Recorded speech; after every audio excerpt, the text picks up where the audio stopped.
Hey guys, how's it going? AVG, hello. P. Klein. You guys are the first ones in the chat. Hello, Zion Canyon.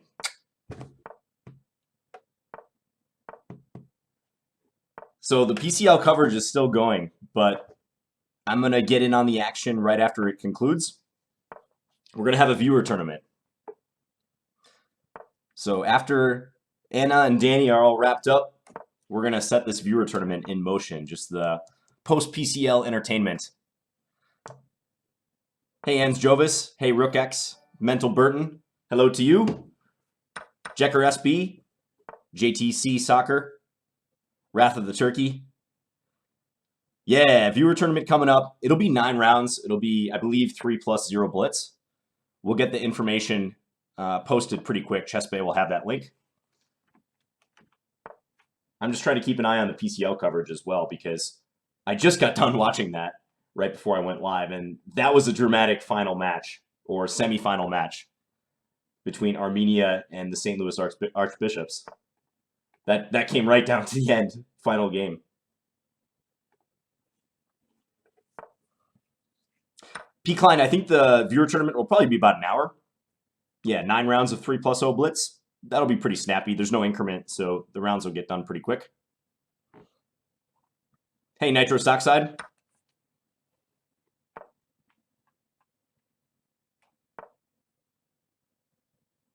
And thanks to Chess.com ES, Chess.com Esports for hosting with 73 viewers. Appreciate it. Did you guys all watch the coverage today? I watched the earlier match, and then I had to go for a little while, and I came back just for the end of this match. I'm glad I did catch it. I was kind of hoping for a tiebreaker, even though it would have meant me starting much later. I was hoping to see a tiebreaker because that's a cool format for the tiebreaker where it's all play all, knockout style. Oh, it's Espanol. Okay.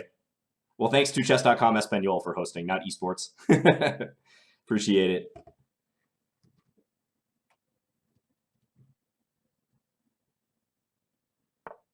Frankly Terrible. Nice username. First time catching the live stream. Appreciate it.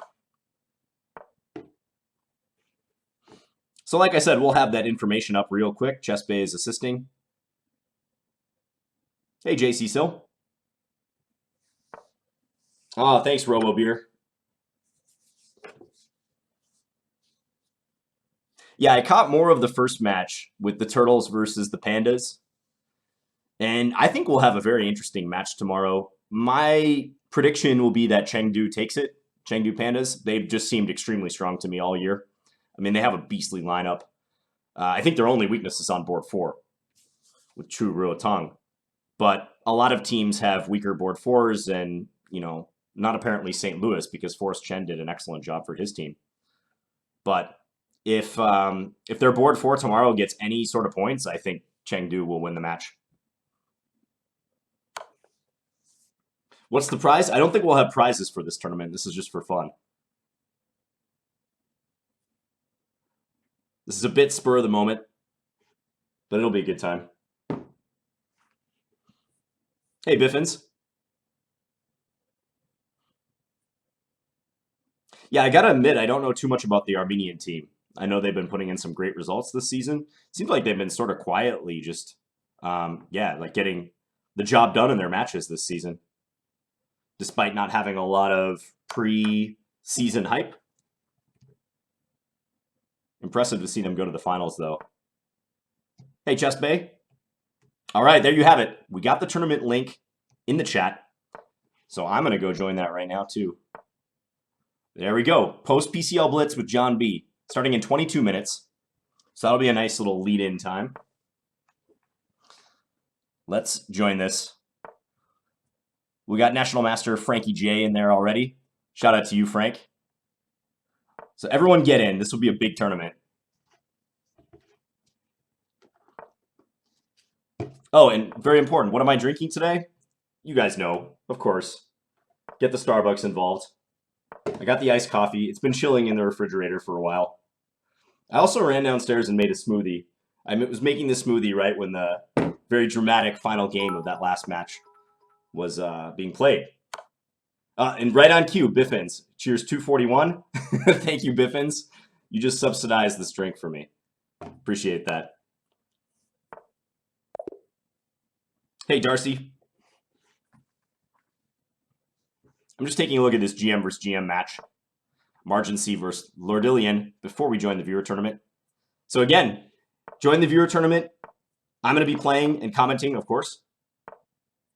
You don't have to play the entire thing. It's 9 rounds, 3-minute blitz. So if you can only make a few of the rounds or only want to play a round or two, that's completely fine. I hope you play the whole thing, though. Thanks, Biffins.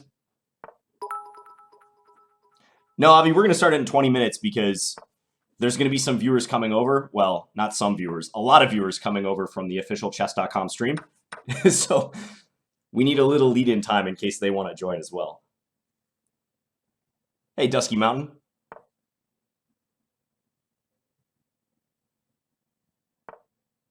John, you should add beard to your logo. Yeah, maybe. And Twitch for Fun shared 100 bits. Thanks, Twitch for Fun. Saw you in the chess.com chat earlier.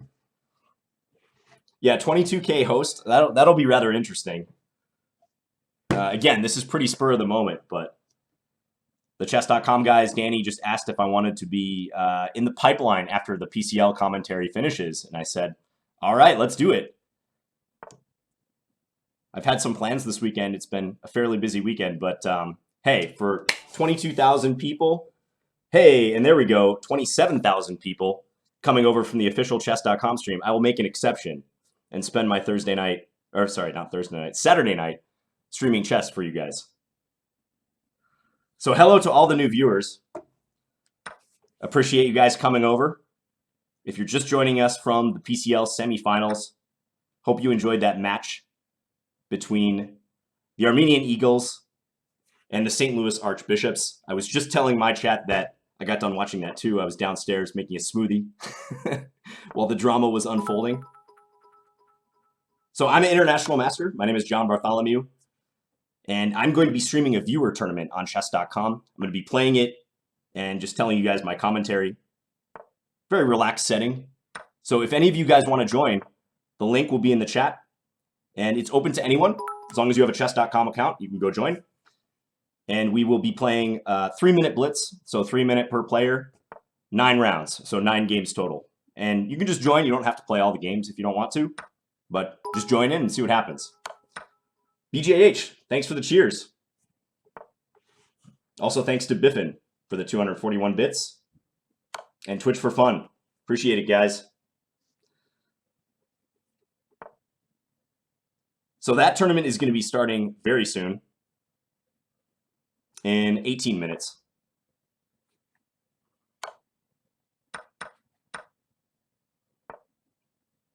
Yeah, my pleasure, frankly terrible.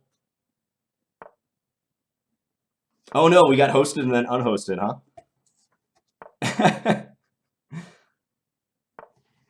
What can you do?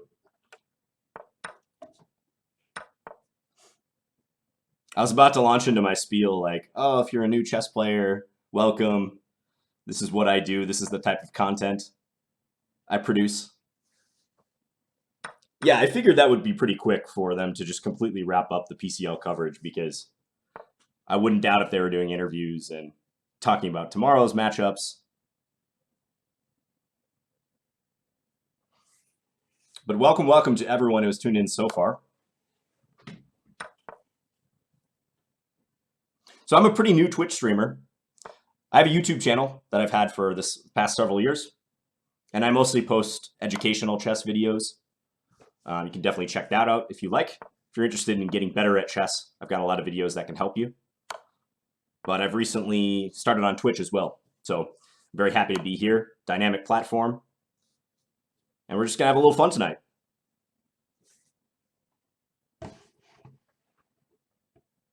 Was I invited to commentate? No. I was invited to the PCL finals, but I've been traveling so much lately, Abby. I just wasn't able to swing it. But I have no doubt that I'm going to be involved at some level going forward, even just as a spectator, because I've really enjoyed following the league this year. Our team unfortunately failed right before the semifinals. So we lost in the match that would have taken us to the semifinals. I'm on the Minnesota Blizzard, if you didn't know. And yeah, we got booted from the league after losing that match. Well, we'll be back next year, but our season was over because of losing that match.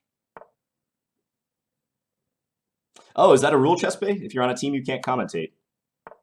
I did not know that. Akshay, the link will be in the chat. Chess Bay will give it again for you guys. But if you go into the tournaments tab on chess.com in the live server, you got to be in the live server. So just as you can see here on the right side, you can't see the tabs up top, but there'll be like game, play, and then a tournaments tab. Click on that and you'll see Post-PCL Blitz with John B. Starts in 16 minutes. We got 26 players in right now. So join that.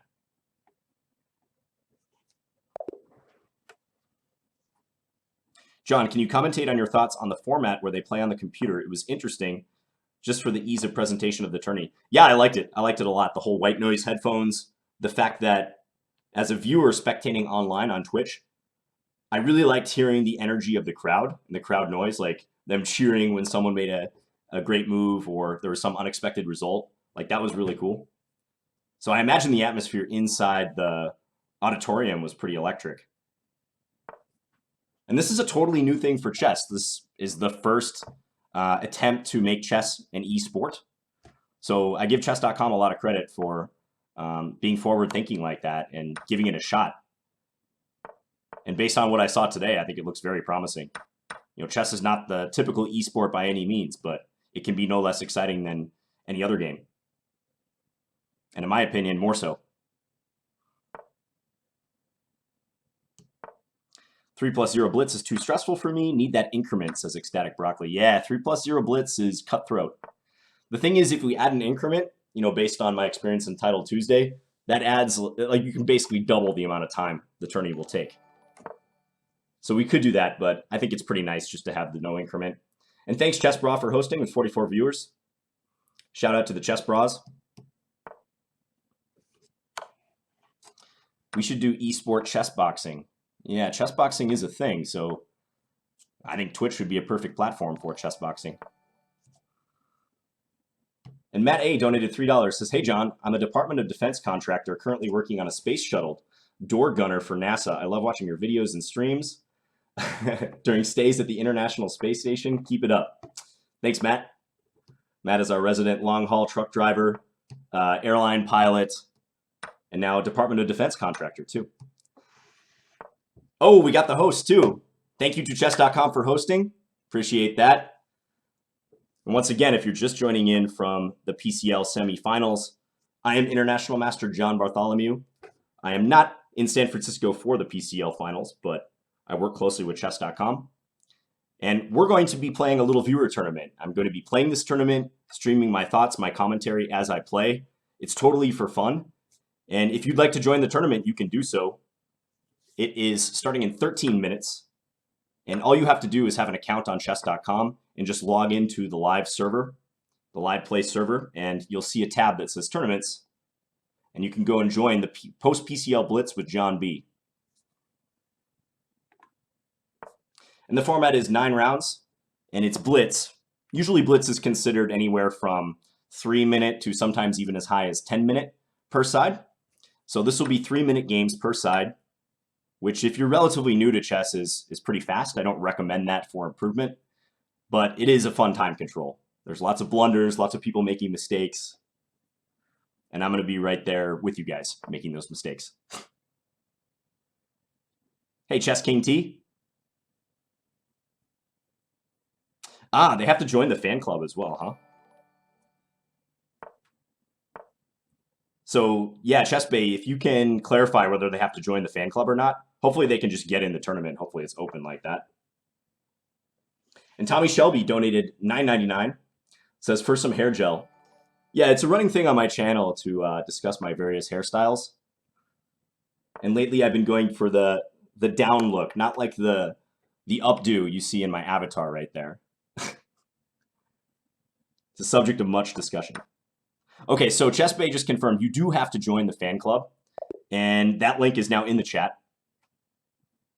So sorry about that. There's one extra step to get into the tournament. Got to join the John Bartholomew fan club and then get into the tournament.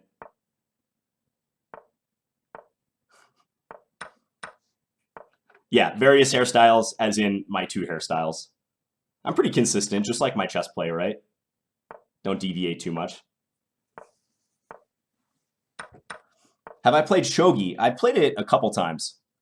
Yeah, I'm fascinated by it. I'm also fascinated by Go. I love that game. Have you ever seen the movie A Beautiful Mind with Russell Crowe? There's a famous scene where he plays Go and gets really upset. There's a lot of crossover appeal, I think, between those games.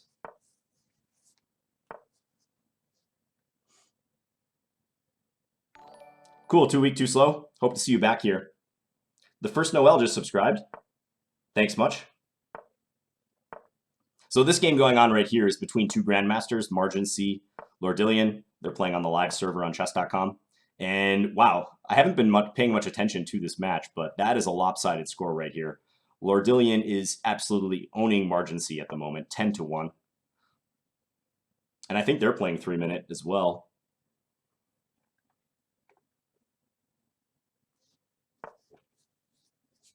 Cool, thanks, Chess King T. Oh, that's Richard Rapport, huh? Ah, yeah, so it is. So this guy playing the black pieces in this game, Lordillian, he is one of the top grandmasters in the world, top 50. And his name is Richard Rapport. He's from Hungary. He has a very distinctive attacking style. He plays a lot of unusual openings. He's notorious for that, playing openings that other grandmasters would not touch. And you can see he's quite the player, especially at these fast time controls too. I imagine he's pretty tough to deal with.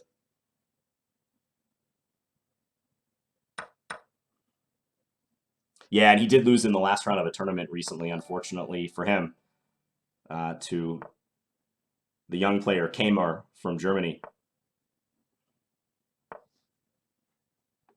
So how many players do we have in right now? We have 57 players in the tournament, starting in 9 minutes. And once again, thank you to all the new viewers. I mostly do educational chess content. I have a YouTube channel, which has lots of educational chess videos. And I've recently started streaming a lot more on Twitch as well, which has been great.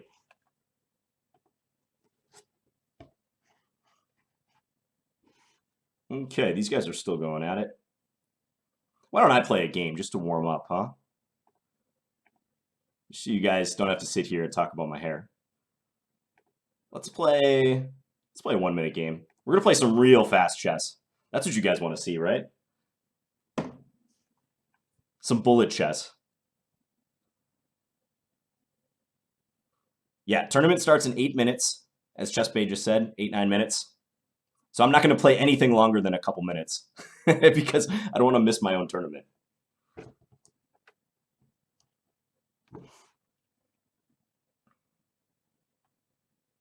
And as I was saying a little while ago, if you're looking for improvement in chess, because this is my inner chess teacher coming out, I got to give some advice as far as how you get better. I generally recommend playing games with at least 15 minutes per side or longer. You'll mostly see people like chess streamers playing shorter games than that, Blitz and Bullet, like what I'm just going to play here, 1-minute games. But of course, this is absolutely ridiculous if you want to get better. Being able to play a time control like this is more just a natural thing that happens once you played a lot of chess because you can recognize the patterns like so quickly and be able to play so fast.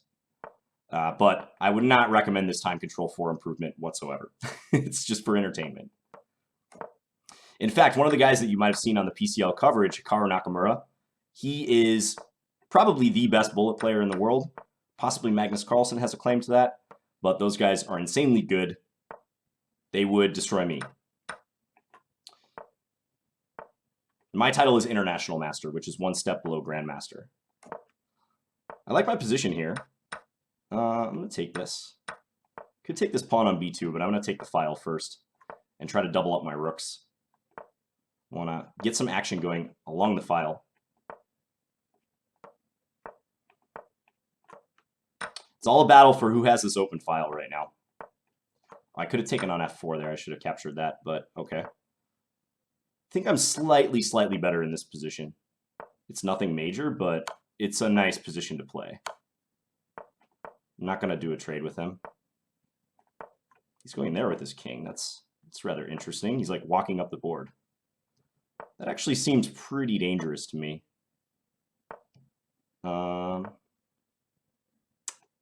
Let's see if I can take advantage of that somehow. Maybe g5 coming up. g5 would be a nice move. He's being stubborn with these queen trade offers. I don't like that. Stop it. Please. I don't want to trade queens with you. I really want to get this move in. Oh, that was not a good time to do it, but still decent. He's burning time. I got a little edge on the clock here. Okay, let's take that. I'm going to give a check. I don't want to block here. Ooh. Oh, he hung the queen. Hung the queen, guys. That's what I like to see. I will definitely take that. I almost always lose the game, the first game that I play in a session. So I will take that as a very positive sign. Thanks to you guys and all the energy that you're displaying right now in the chat and all the new viewers that we have. Yeah, so once again, ChessBay just put the link in the description if you want to join the fan club. And then you can get in the viewer tournament, which is going to start in 5 minutes.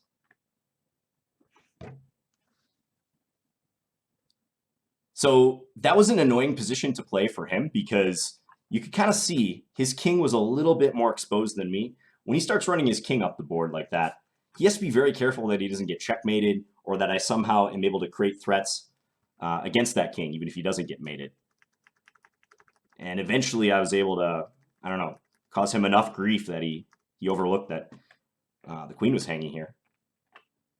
I thought he was going to check on g5 instead. Okay, 75 players. That's great. Let me try to look for one more fast game here.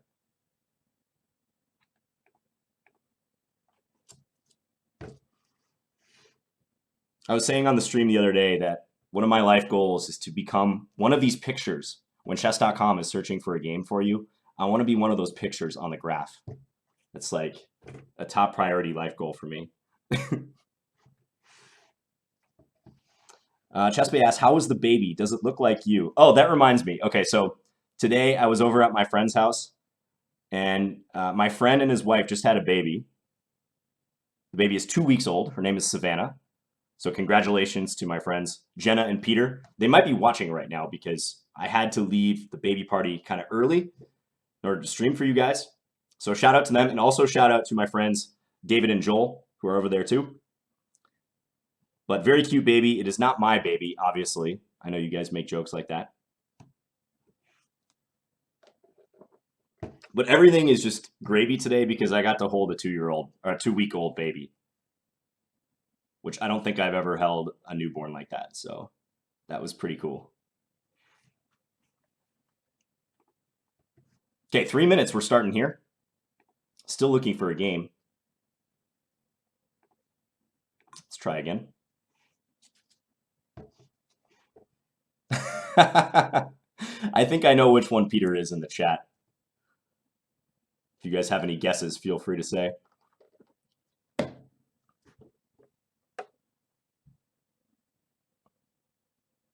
Yeah, it really is quite the experience, like just holding a newborn. Like it's pretty crazy. Savannah is learning the Scandi. Okay, I'm very happy to hear that. The Scandinavian or the Scandi is an important opening to learn in your chess development. 3 minutes left to join the tournament, guys. And I don't believe you can late join. I mean, you can watch, of course, but if you want to be in the tournament, you got to join ASAP. Okay, Blue Eyes Bandit. This is another 1-minute game. Whoa, G5. I was not expecting that move at all. So he's giving me the center. That's a bold move, Cotton. Let's see if it pays off. I better stop B5. This guy likes to expand with his flank pawns, clearly. Let's take that. I might jump this knight into D5 at some stage. But I also want to get something going against this weakened king side. It seems to me he's pretty far behind in development. Yeah, like this move is good now. Take this pawn.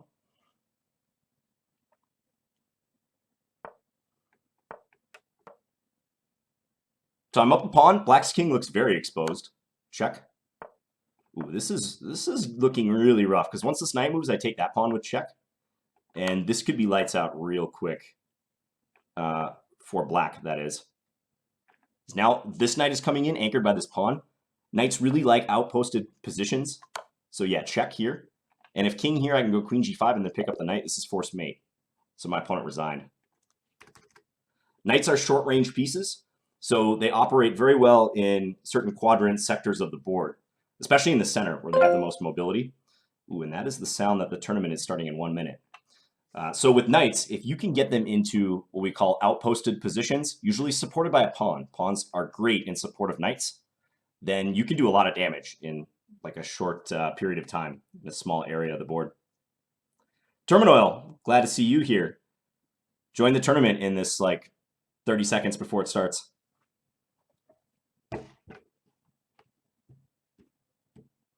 Yeah, and the knight and the queen, they famously are very good in conjunction with each other. The reason for that, if you think about the queen is basically just a combination of the rook and the bishop.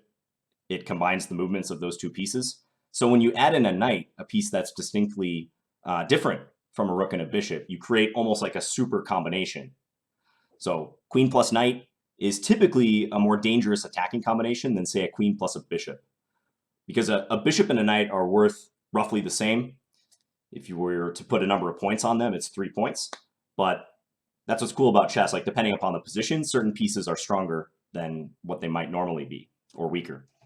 Okay, the tournament has kicked off.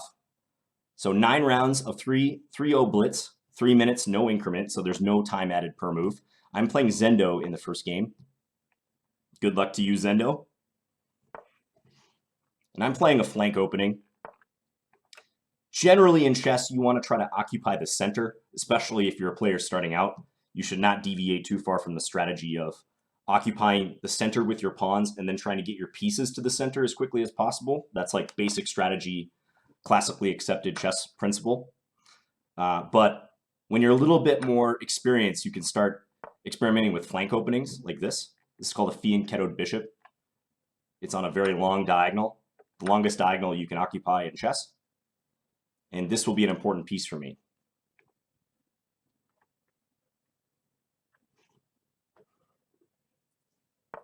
That's right. As Anton says, John's rating is on the line. Someone scoop up the points. Please don't. I like my 2605 rating. I'd like to keep it. All right, let's play d6. Now there's a threat on this pawn. See, my opponent has also fianchettoed their bishop too, so I need to defend that. Let's play queen here. It's funny because I lost a game with the same pawn structure in Title Tuesday, which is a monthly tournament that chess.com holds. Lots of strong players play, lots of grandmasters, and I lost a very similar game structure-wise as to what we're seeing here. I have to watch out for knight b5 in particular. He could have tried that move. Because if I would have taken, then when my rook was on a8, it would have been hanging. Okay, all right. I like that move by Zendo. Yeah, that's a good idea. So he's taking advantage of the pin here.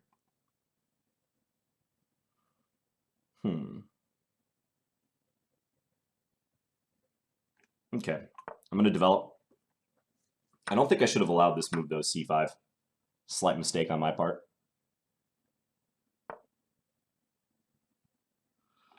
Okay.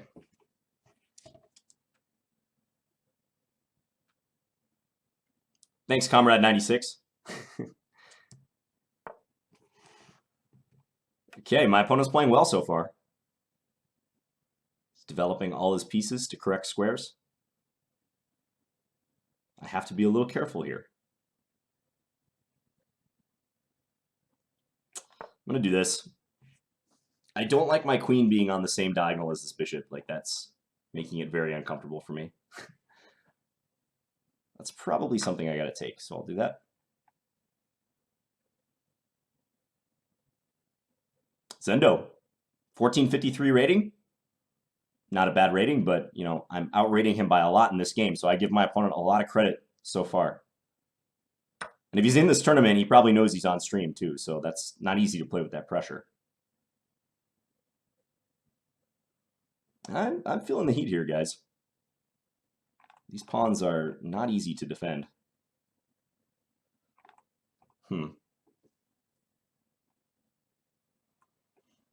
Okay, I'm going to play this move, kind of weakening. This pawn's no longer controlling d5, but it'll have to do.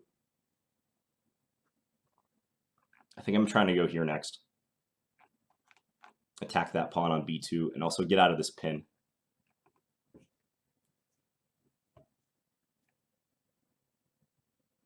Zendo is the people's hero. That's right, the people's champ.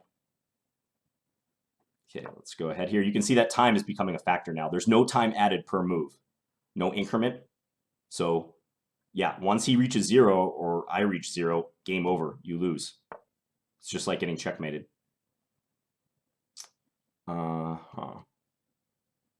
Could take, but I think,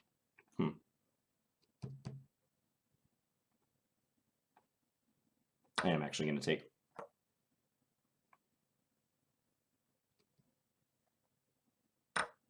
That's a pre-move I just made, so anticipating what my opponent's going to do.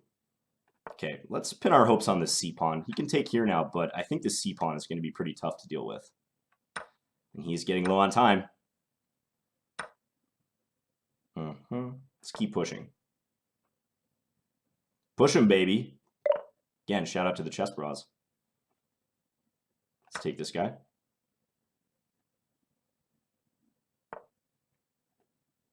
Harvest the pawns.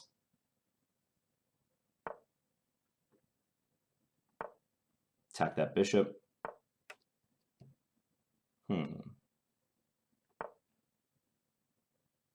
Ooh, he could take here. That actually sets a nice little trap. But he lost on time. I was thinking if he takes here, if I take his bishop on c2, I lose the game. Rook e8. And my king can't escape up to g7 because his bishop would control that. So he didn't quite have the time to pull that off, but that's what I was thinking. If he takes here, I'd probably just take back something like this, and black remains better, the extra pawn, but Zendo, you really held your own. That was a good game. I especially like your plan with bishop f4 and then playing c5, taking advantage of the d6 weakness. If I could offer one piece of advice, I would say don't be in a hurry to play knight takes c6, because generally this capture is going to favor black, and black can recapture towards the center, and black has a nice pawn mass in the center. So I guess in this exact position, it's perhaps not such a big mistake, but might be better even to back the knight off like knight c2. And ChessBay, thank you for the 241 bits. Appreciate ChessBay and all of her work on the channel. Let's take a look at a game. Oh, okay, the next round's going to start. Yeah, this is going to be a snappy tournament, guys. Let's play e4 against Adley92. I'm used to Title Tuesday, which is the same format, 9 rounds of Blitz, but instead of 0 increment, it's 2-second increment. So you get 2 seconds added per move. And that can make the games drag on for quite a while if you have a long game. Because between two good players who are good at managing the clock, they don't often lose on time. Okay, let's put the bishop here. Get ready to castle. I think I'm first going to play e5, though. I'm going to open up this bishop against the pawn on h7. Almost have a chance to do the famous Greek gift. Not quite yet, though. Let's do this. Ooh, knight f4 is a good move. I was only thinking in terms of stopping knight b4, but... Okay, let's just castle first. Never know if your opponents are stream sniping, right? It's very possible. All right, let's see if I can get the Greek gift. I don't think this is such a great move, but I can't resist it. Maybe I'll get a chance to demonstrate it. Or maybe my opponent will punish me.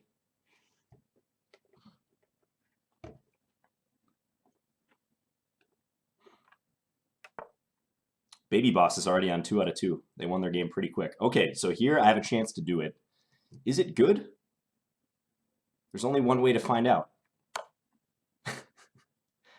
And by the way, that's not usually a good strategy in chess. just kind of winging it and being like, maybe this move will turn out well, maybe not.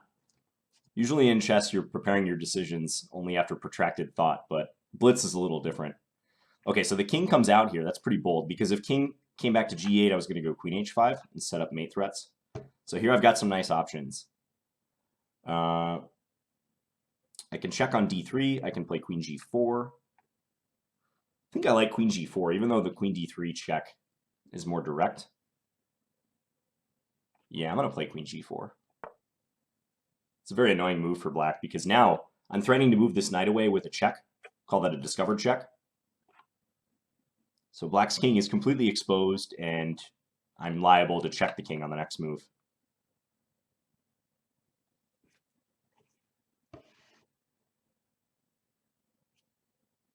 Yeah, baby boss, you're in first place. You're killing it. Hey, Brianne Jones, thanks for joining us. Oh, knight takes e5, but I can just take here. That's a free knight. And Avalanche 321 cheered 10 bits. Thanks, Avalanche. Okay, here's where we start looking for a forced checkmate, because I'm up a piece. You usually want to look at your forcing moves in a position, so forcing moves are checks. I'm looking at those two checks. But black is ready to take the knight.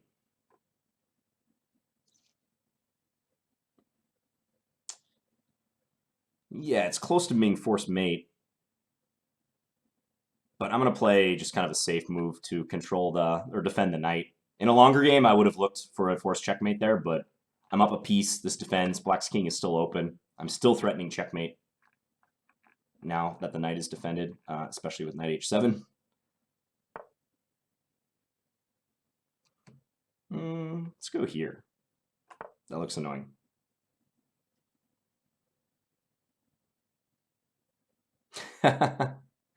You got it, baby boss. Congrats.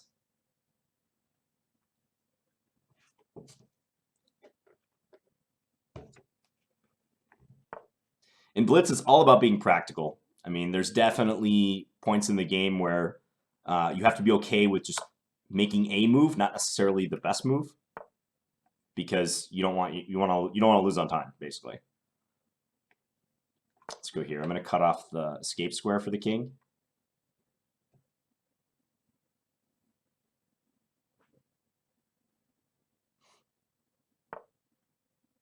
Okay, now that is checkmate. Okay, so this so-called Greek gift, well-known tactic in chess. It's kind of an advanced tactic, but so you give up a bishop to expose the enemy's king, and then you bring your knight in with check. And the main threat of this attack is usually they go back with their king to safety, and then you go queen out here. And again, what I was talking about with the queen and knight combination, white is threatening checkmate here. And that's very bad news for black, because black can't cover this h7 square. The only thing to do is really move, either sacrifice the queen for the knight, which is not good, or move the rook. But then I can deliver checkmate in two moves, like so. Okay, let's take a look at the standings real quick. 2 rounds in the books. Lots of players on 2 out of 2 so far. We've got some title players. FM Doraemon 7, Frankie J, Anthony Atanasov.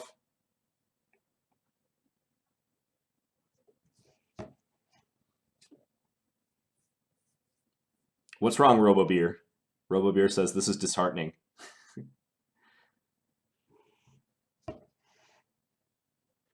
How's Waterbat doing? Who did Waterbat just beat? Waterbat made a huge upset? That's cool. Let's see what games are going here still. Probably not too many remaining, but... that's Baby Boss's game.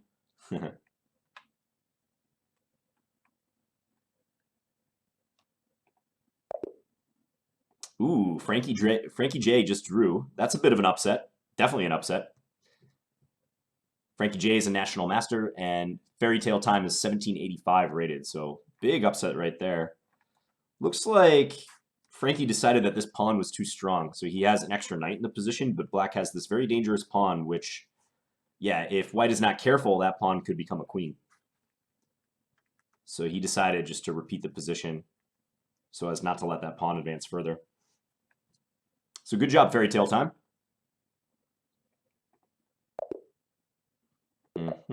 And here we go, round 3.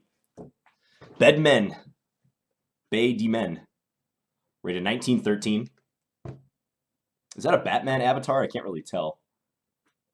Okay, let's play the Sicilian. This is one of my usual openings. Advance e5 in the center. h6, stop bishop g5. I like these positions a lot for black. I think they're pretty nice to play. The only thing is this knight sometimes is misplaced. So therefore, I'm going to reposition it to d7. Not a move you would normally make, a backward knight move like that. But quite often, that knight needs to be improved. Ooh, and I was hoping he would do that, because now that pawn is undefended.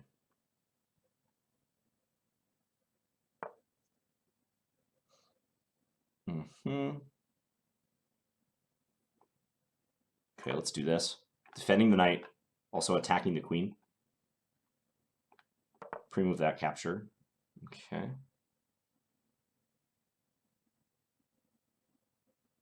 Okay, a6. I just want that knight out of my face.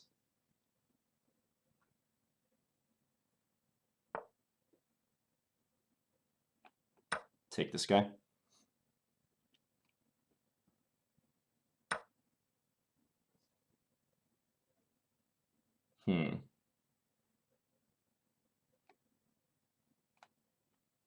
Let's go back here. So I'm up a solid pawn, and importantly, I have 2 center pawns to my opponent's none. So I'm liking that situation. Next, I'm looking to play rook c8, hit the queen, operate down this file.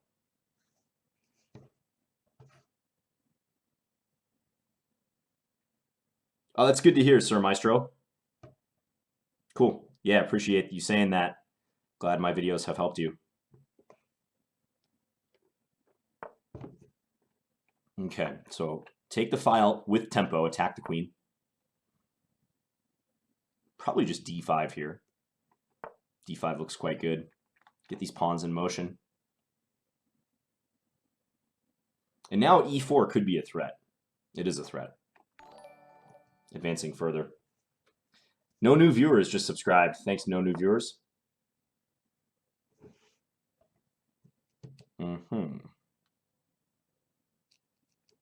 Okay, let's do this. Hit that queen. Jimmy Buckets donated $1. I'm going to get French fries for dinner. Be right back. Cool.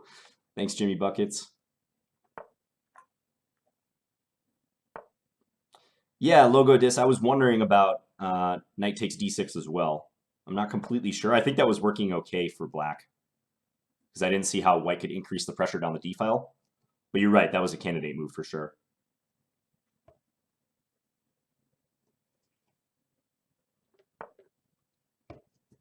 Okay, this is looking real good. I like my dark square presence too, in addition to being up a pawn. Very strong dark square presence. I'm going to play around with this idea.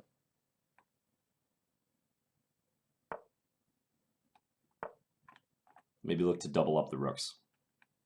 Because now white can't play c3 because I would win the knight. If I'd played rook c7 right away, c3 was more of an option for white since the pawn was still here guarding the knight. So now white has a hard time defending that. Yeah, has to defend it with the bishop. Okay, let's go here. Maybe he won't notice.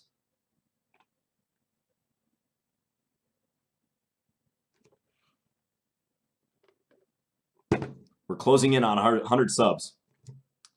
That would be awesome. Dream come true. He did notice. Notice the threat. But I can take that.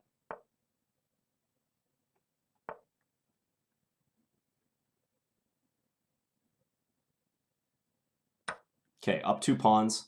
My opponent's clock is ticking down.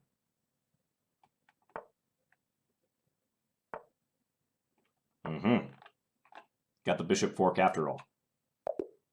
And he resigned. Okay. Yeah, that's a tough position to play after you lose that center pawn. So knight b5 just lost track of e4. That was the sole defender of that e4 pawn. And I was able to take it, as we would say, with tempo, with the gain of time, by attacking the white queen. All right, let's take a look at another game. We got Waterbat. Waterbat's been doing well. They're on 2 out of 2 against FIDE Master Doraemon 7. And this game is coming right down to it. 28 seconds versus Doraemon's 24. Doraemon's got to hurry. As the higher rated player, you're not liking that when your opponent's that close on the clock. Waterbat also has to hurry, though.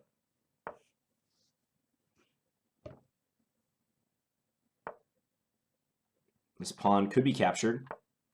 Ooh, rook a8. What is that? That's just a free rook. Waterbat's going for the flag, but ooh, he set up a trap with queen takes f8. This is completely confusing. I think white's doing well. Knight takes g7 would have been good there. I think Doraemon is probably going to win this, though. That's extra material, and Doraemon just got the checkmate. Queen f1 mate.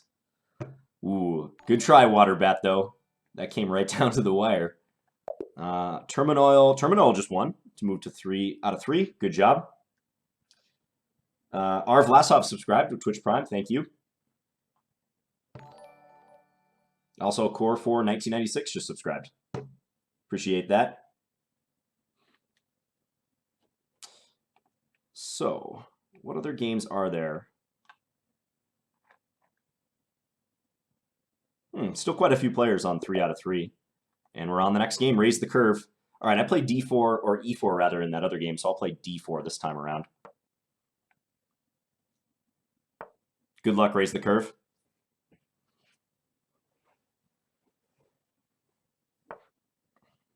Let's play a main line. Let's go c4.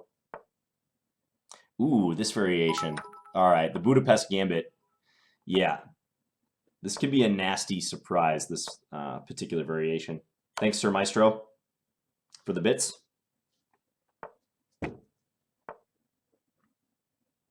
Now, I think queen d5 is the move to try to guard this pawn. There's some theory here, like take, queen to a3, I believe. f6 right away. Okay, I'm going to take that.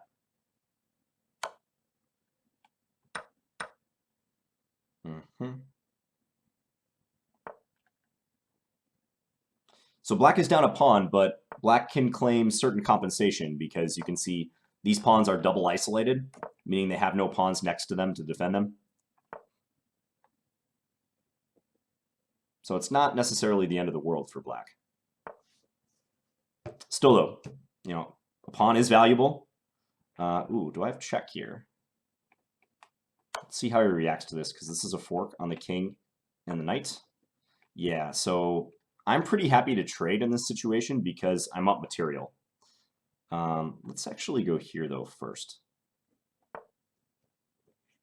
When you're ahead in points, when you're ahead in material, trading down is usually a good strategy because you want to try to win War of Attrition style. Oh, forgot that this move was possible.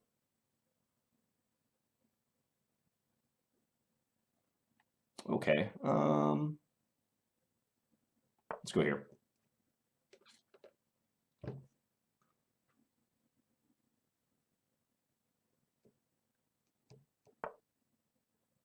And now I'm thinking this. Yeah. Double attack. Also even opens up that. That's right, King Wiki. This is my line on Chessable. Chessable is my chess e-learning platform. There's a lot of free resources on there if you're interested in checking it out. Okay, should I take that light square bishop? I think I probably should. Yeah, let's do it.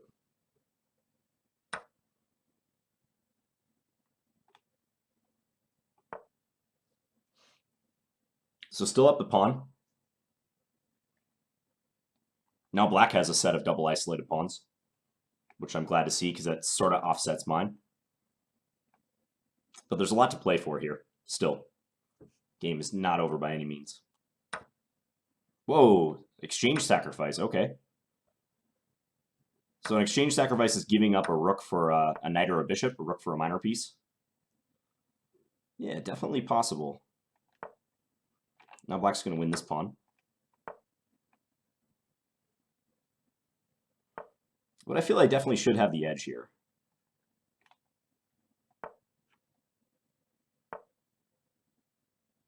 Okay, let's back the king off. I'm thinking about playing for e4 if I get the chance.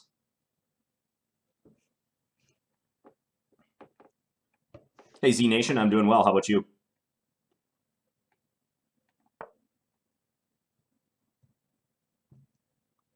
Will there be a second tournament? Probably not, Core 4, but we'll see how much interest there is.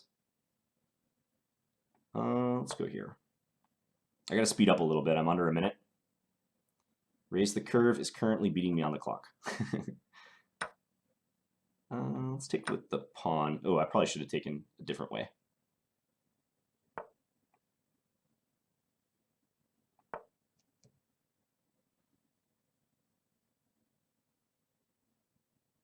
This knight is pretty strong.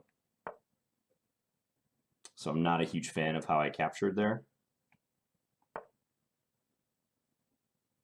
Also, maybe I should have taken and then try to play rook d7. I'm feeling the pressure playing for you 1,000 plus viewers. No, it's all for fun.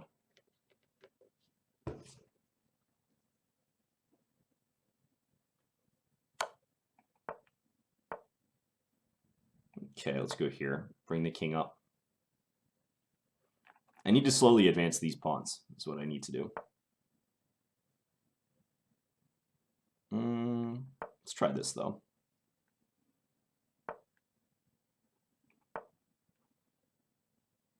Basically, I'm trying to look for a moment to play this move. It may not occur, though.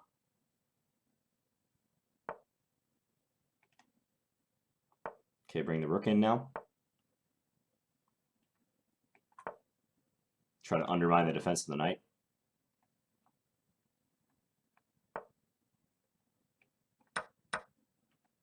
Let's take this guy. Take this.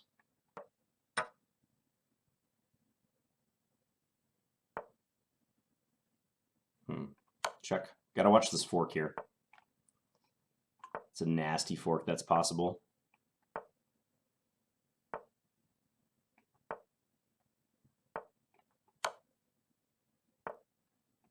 Got the knight finally. I'm just going to sack for that, just so that pawn doesn't get further down the board. Okay, we won on time. I was up a few pawns at the end, but raised the curve play pretty well, kept me under pressure. That exchange sacrifice was interesting because these bishops were pretty powerful, so I can see why he played rook takes f3, just taking that out. And just like that, we're into round 4. I'm playing Mockingbird 2, 2306. All right, now the difficult rounds start. All right, we got to play a Scandi. I haven't played it yet this stream. Oh, and instantly he plays d3. Very passive move. Okay, let's play knight c6. Nothing wrong with d3 defending the pawn, but I like it more when they take the pawn. That's more interesting. Yeah, white's just going to play kind of a system, probably knight d2, queen c2, that sort of stuff. Defend the center. Team Scandi, that's right. My favorite opening. Hey, Fisher boy. Let's play bishop e7. And get the fire emojis out, that's right. Let's go h6. Develop the bishop.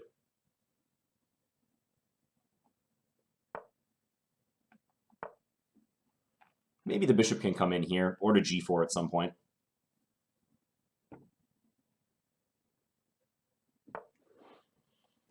b3. I'm going to try to see if I can latch onto that move with my pawn coming to a4.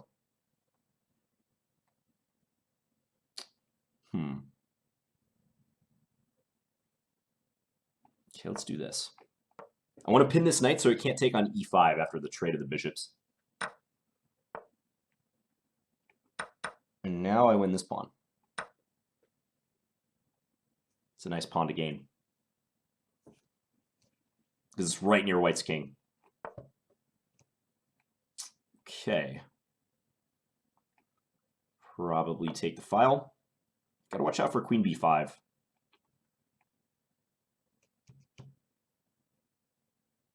Also, knight c4 is annoying. Let's play b6, just try to stabilize things. I'm going to bring this back just to defend this guy. So it looks like he's getting a little compensation. But I think it should be good for me still. Extra pawn. Is there knight takes f7 stuff I got to worry about? I didn't think that would work for him. Queen c7 or queen b8 even. Probably queen b8. Yeah, let's do that. Don't think this move works. If queen c7, he could have played knight b5. Okay, he's just going to do that.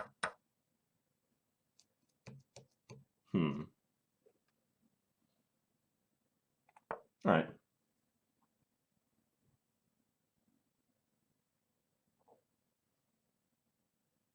So maintaining this one pawn advantage.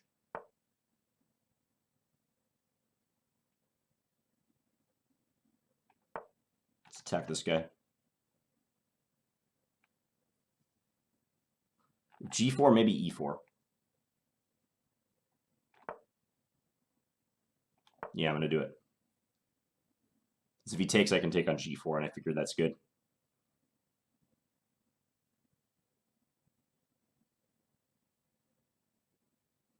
And even if he moves the bishop, I can still take on g4. So in fact, I think that's an important move to try to break up his structure. Yeah, Nakamura's commentary was excellent today. I agree, Chess Bay. I only caught a little bit of it, but he's great.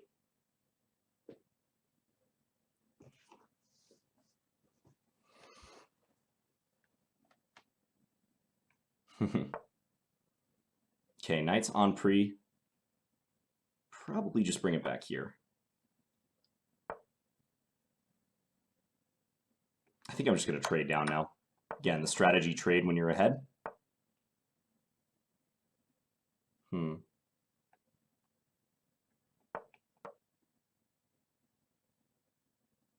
White's going to be hard-pressed to defend this. So long as I don't make catastrophic mistakes. Let's hide the king.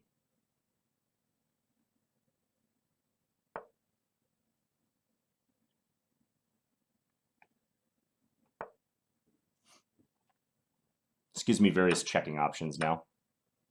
Like here.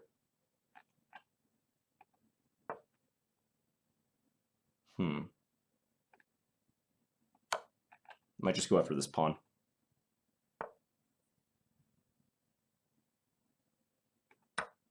Because if he takes here, he runs out of checks. So actually that bishop is probably lost. There's no check here. So my knight can always come back.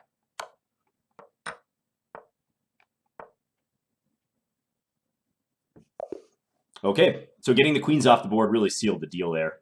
Once I'm able to trade queens, up a full knight, that's game over. All right, so I might be headed for a showdown with Dorman. These other games finishing up here. Let's watch Raise the Curve and Shark Team. This game is finishing up. Looks like Shark Team is going to win this. Got the two pawns. Advancing, unstoppable, but does Shark Team have enough time? 4.7 seconds. Ooh, that's going to be close. He looks pretty fast, though. And if he eliminates all the white pawns, then he can't lose. At minimum, it's a draw. Yep, there he goes. He's pretty quick. Now, there's always the risk of stalemate, right? Like, once you get down to this, you're up so much material. You would just win under normal circumstances, but, ooh, he's got 0.5 seconds. Checkmate coming. Oh, he didn't quite make it. And there you go. Game drawn due to insufficient material. Black ran out of time, but white doesn't have any material to actually win the game. No pieces left that could legally deliver checkmate. So the game is drawn.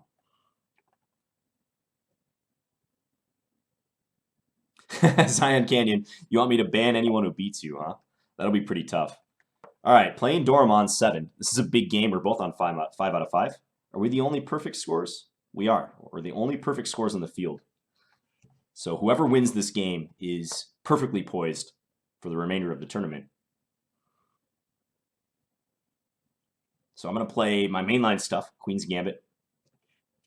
This is one of the highest quality openings for white. Let's play an exchange variation.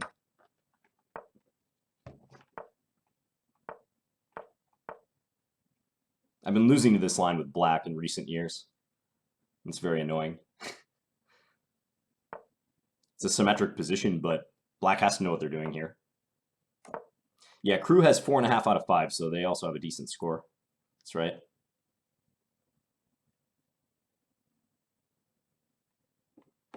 One thing I've learned playing 3-minute games is you have to treat them more like bullet games. Like, you really have to be on the ball and forcing yourself to move as if you had only 1 or 2 minutes to start. I think that's just incredibly important. Okay, do I play knight e5 here? I think I'm gonna try to outpost this knight. Maybe follow with f4.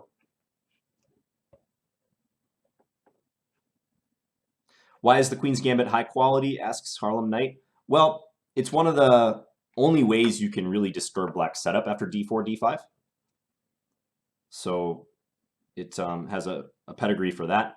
Do I want to play f4 or not? I'm going to try to do without f4 for now. I'm going to go here. So yeah, you're trying to undermine black's d5 pawn. If you just develop normally in a d-pawn opening, usually black has no trouble equalizing. If you want to play for an advantage, you're going to have to disturb their position somehow. Especially in queen's pawn openings, because queen's pawn openings tend to be slower than king's pawn openings. So if you let your opponent get a couple tempi for development in a d4 opening, queen's pawn opening, it can be an easy equalization for them. Whereas the Queen's Gambit, you're challenging that pawn on d5 right away. Okay, he wants to trade queens. Okay. Now f4 or not? Probably. I think I have to play f4 to support this guy. What about d4, d5, e4? Yeah, that's possible. The Black Mar-Daymar Gambit. That's a pure gambit. The Queen's Gambit is only kind of like a fake gambit. But what you just said there is a real gambit. I'm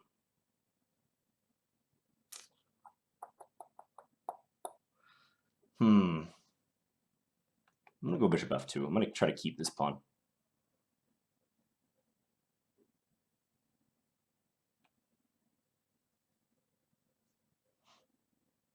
So I feel like this is kind of hard for black to defend.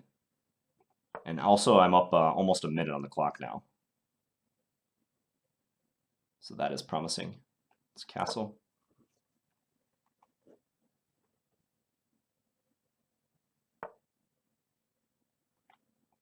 Drop this back.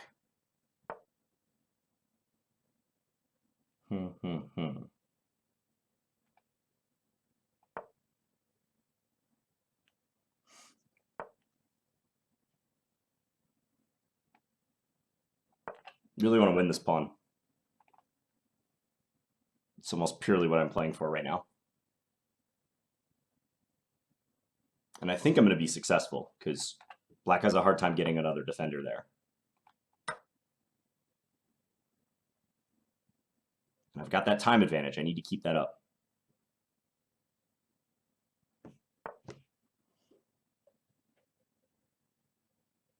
The time is just so critical in chess.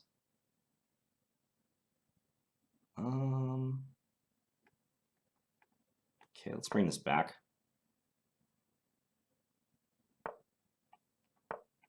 I'll offer a trade of the rooks, entering a pawn up endgame, but no.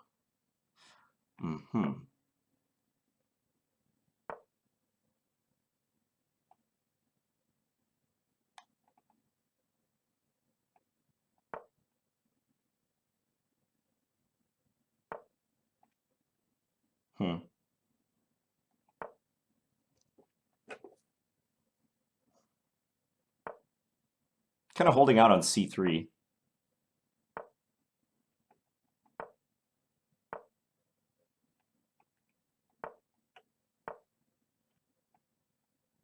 He's trying to move fast because he pretty much has to.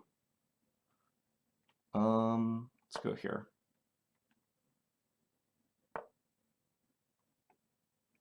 Not a huge fan of how I'm playing this right now, though.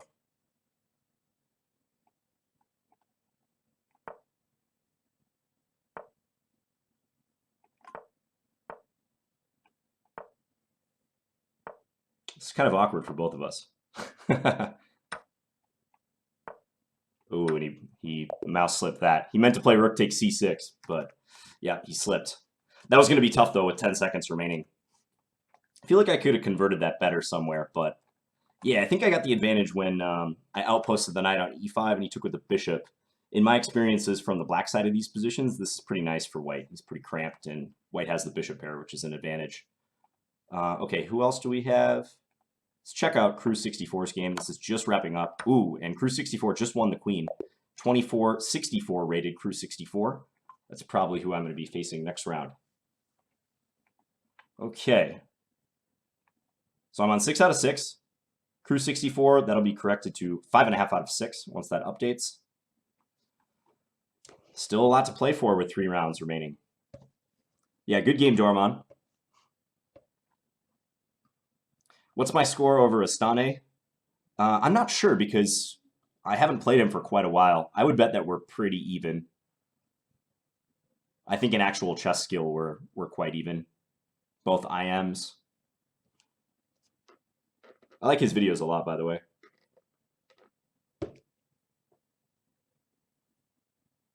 How's everyone doing tonight?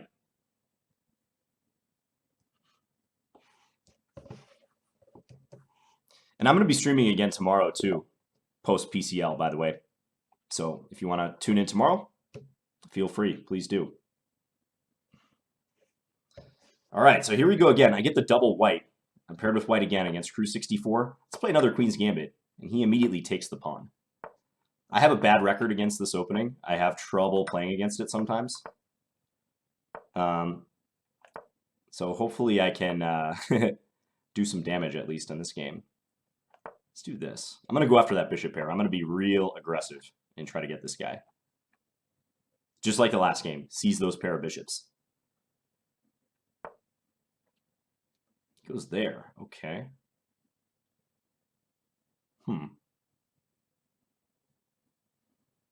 Interesting.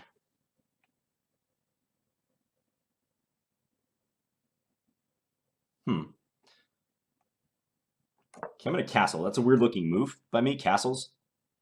But now I'm threatening g5, trying to kick the knight away from the defense of the bishop. The danger is my king is kind of open over here because I pushed my pawns up the board. So it's not like I'm not exposed.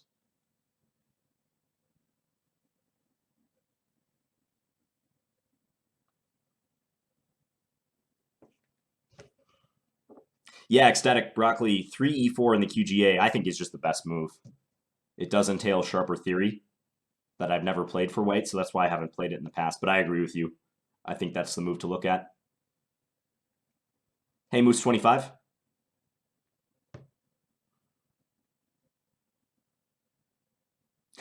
Fisher boy. I'm not sure that opening you just listed is sound. I don't know about that one. Props for creativity, though. Okay, this is interesting.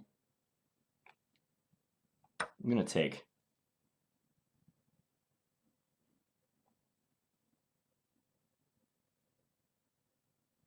This also is going to get sharp.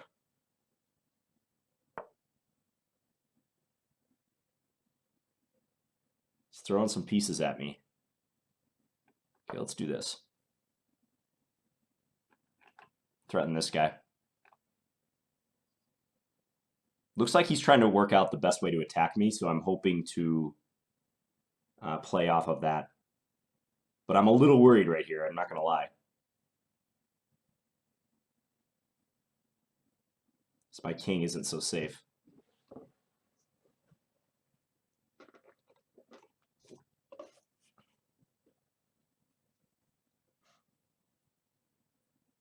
But extra minute on the clock. And temporarily a pawn up. I'll take it. I think you should play to sack this knight somehow. That move I don't think is so great. I'm going to take. I don't know if I want to take on c6 even. I'm just going to do this. I'm going to open my bishop.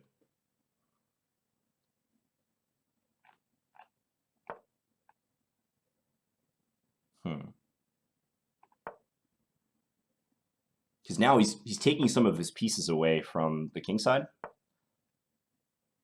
feel like he might regret that. I'm looking for this maneuver now.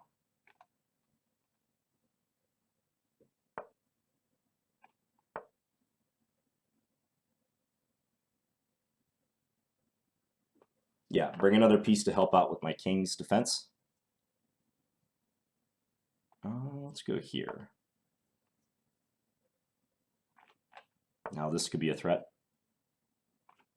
Definitely going to take that.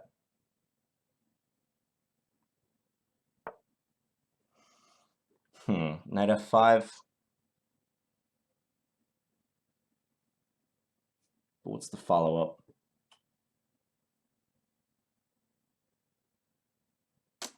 Not quite seeing the follow-up. I'm just going to go here.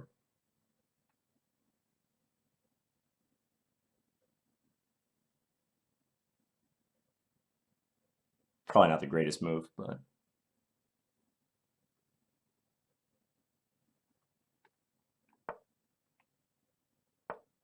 I'm now ahead so far on the clock. This is just a real nice situation. He's got to attack somehow now, but it is tough.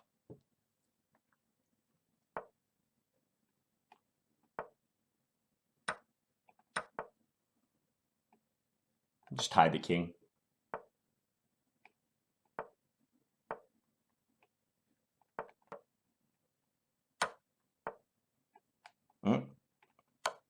Got the knight fork.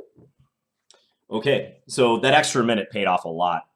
I can sympathize with him because sometimes, very often in Blitz, I've been in attacking positions where, like after h5, he's committed to attacking my king, but he doesn't have enough time to figure out the proper way to do it. And you feel this obligation to play it in the correct way, execute the attack as best as possible, and without much time to do it, you're going to make mistakes. So sometimes I think it's even better to be on the defense in those positions because you're just kind of reacting to what your opponent's doing.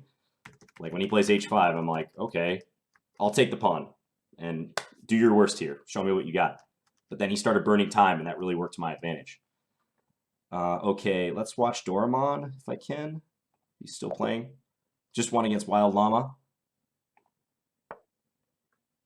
Raise the curve. Up several pawns against Mockingbird and up on the clock. I think raise the curve is going to get this one. Anyone I'm rooting for in the NBA playoffs, of course, the Minnesota Timber Puppies. Of course. I don't think we're going to make it out of the first round, but I got to root for the hometown team. Ooh, and Mockingbird saved the draw there. Nice save by him. And last game of the round, DJ Florin versus Binny05.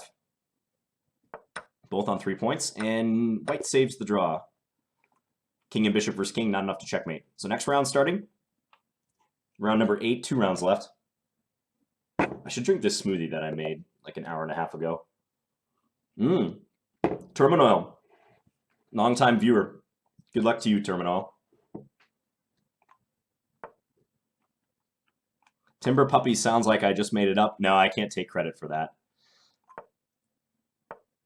We've been the Timber Puppies for a long time. Very young team. Let's play a6. I want to control this square before going to c5. I found that that's generally a pretty good strategy. Old smoothie, yeah. Still tastes pretty fresh. This has, what does it have in it? It's got oatmeal. It's got avocado, because I'm a millennial. It has banana. It has kale. It has spinach. It has broccoli. And it has egg whites. It's the entire concoction, and a little bit of water, too. It's pretty thick. I'm not going to lie. It doesn't taste that good. But it is super healthy. Yeah, I know. It is pretty gross, Chespe. I agree.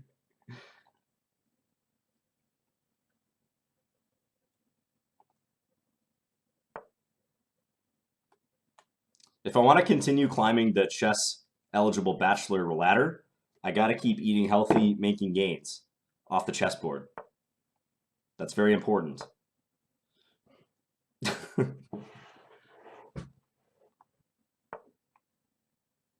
By the way, someone was asking about the cat cafe date that I'm going on tomorrow. The venue was changed, unfortunately. It's not going to be a cat cafe anymore because we found out that the cat cafe requires reservations, and we definitely didn't get in time. Should I take here? I think I should. Yeah, let's take there. So we're just going to a regular old coffee shop. Very lame.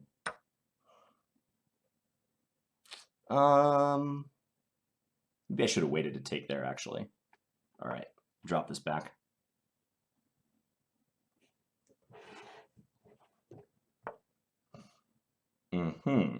Terminal is coming at me here. And I don't like it. Try to counterattack this bishop.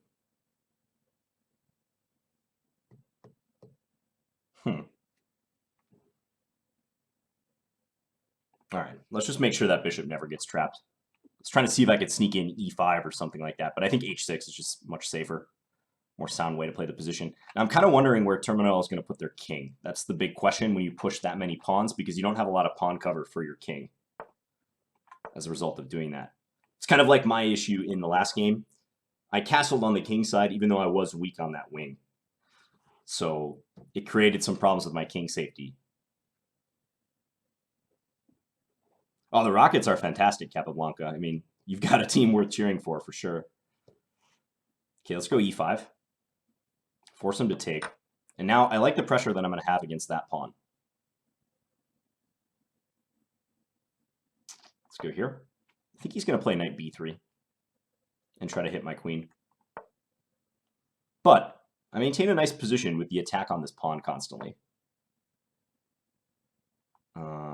I want to set up d4 if I can. I see some nasty stuff here.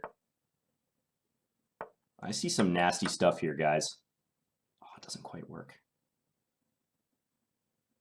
I'm going to try it anyways. It looks fun. If he wasn't able to block with the rook, this would be really good. I mean, I think it's still pretty decent. Okay, he goes there. Let's attack this pawn. And get this break in. Now it's all-out assault against that king. He has two minor pieces. He has a bishop and a knight. But I have the momentum here.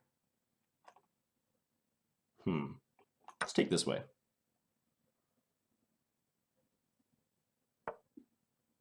But now e4. Pin. Pin it and win.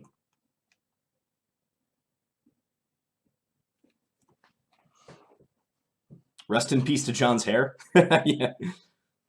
The days of the up flip are over for now, at least. Unfortunately, guys.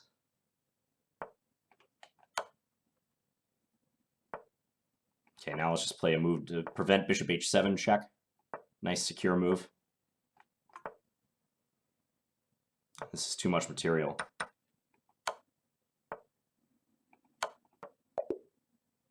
Okay, good game, Terminal. I think it turned out that his king side was just a little too weak. I definitely like my position right around here. With the pressure down on e3, my king is comparatively much safer. Terminal, I actually thought you should play, right after I played bishop g6, I thought you should take here. I'm not sure what order is best. Maybe you can do it also after, so on move 15 when you play h4 and I react with knight d7. I thought maybe you could play bishop takes g7 here. King takes g7, then h5, because my bishop is trapped. But I'm not so sure about this either. Like, let's say I take e3, you take here, I take back. Somehow it looks like I'm still doing pretty well. Strong dark square bishop. Maybe you can play c4. I don't know, I take here then. So there were some possibilities to consider, but maybe these pawns turned out to be a little too weak. John, will you make more climbing the rating ladder videos? Let me put up a game here, by the way. Dormon 1. Yes, I will. I do have plans to make more climbing the rating ladder videos for sure. Looks like X-Storm is going to win this one. He's up material. He's really fast. Yep, just won the game. Okay, X-Storm wins. Last game of the round. Benny, again, is involved in the last game. He only has 0.5 seconds left. He's trying to pre-move and save this position, but it's not going to happen. He's giving it a valiant effort, though, against Captain Carter. All right, last round of the viewer tournament. I'm on 8 out of 8. Dormon's on 7 out of 8. So I've secured at least a tie for first. I'm playing Lakituba. Lakituba from the lovely country of Iceland, which I just visited a few weeks ago. Iceland used to have, and I don't know if they still have, the highest number of grandmasters, chess grandmasters per capita, which is understandable because I think they have probably, I don't know, maybe 8 or 9 grandmasters. And the country, the population of the whole country is only like 350,000. So that's a pretty good ratio. In my state of Minnesota, let's say we have, I don't know how many people live here, 4.5 million people, 5 million people. There's only one grandmaster, Andrew Tang. So yeah, having 7 or 8 when your entire population is 350,000 is quite good for chess. I think Armenia is up there too. Armenia is a very strong chess country, despite being a relatively small country population-wise. Okay, I'm going to try to get this knight to f5, and maybe this knight first, though. Try to get a grip on the d4 square, too. RoboBeer asking about lessons. You can find my contact info. You can whisper me on Twitch if you want. That's an easy way to do it.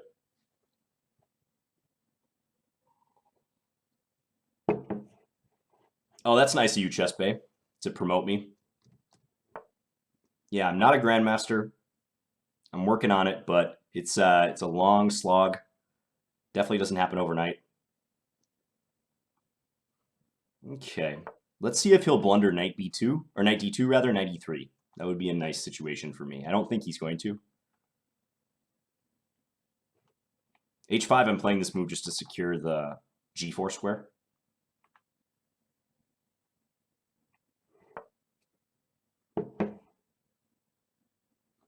How about knight d4 now? Knight d4 looks pretty nice. Let's play that move.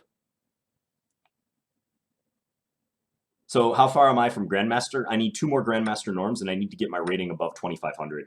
Currently, I'm like 2460 after my last tournament. So I'm like 40 rating points away, but the big thing is getting those norms. I've been chasing those norms for a while.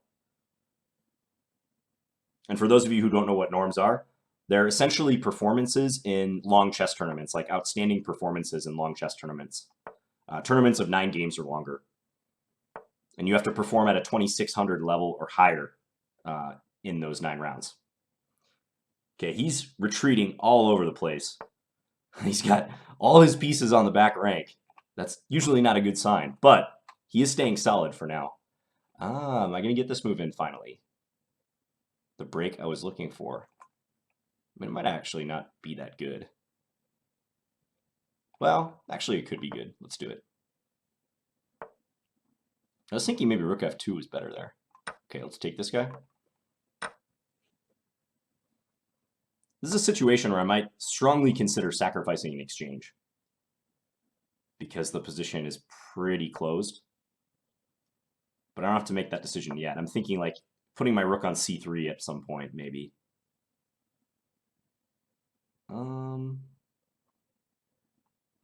Okay, I'm just going to develop.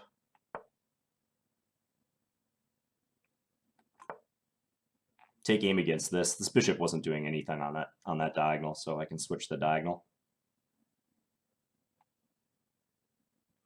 Who am I rooting for in the championships? I'm going to say St. Louis. Even though we lost to them, I'm going St. Louis. Okay, here's the situation I was referring to where I might sacrifice the exchange.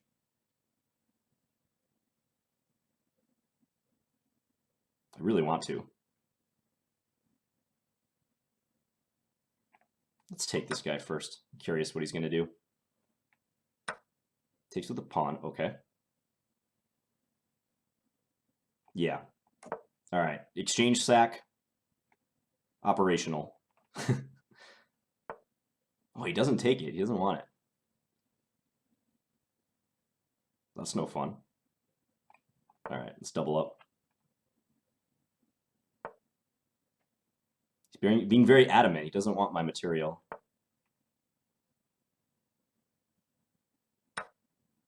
Mm-hmm. Now I can take here.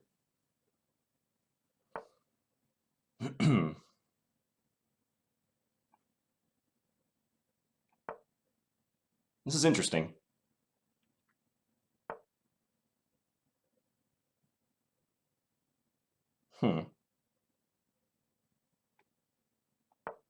He's looking for rook here, queen there.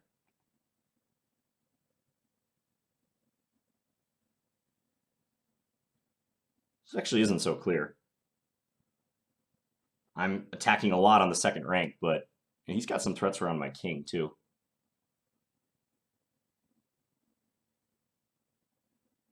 I wonder if he goes queen here if I have time to bail out. King f8. Actually, it's probably a good idea. I'm going to try it.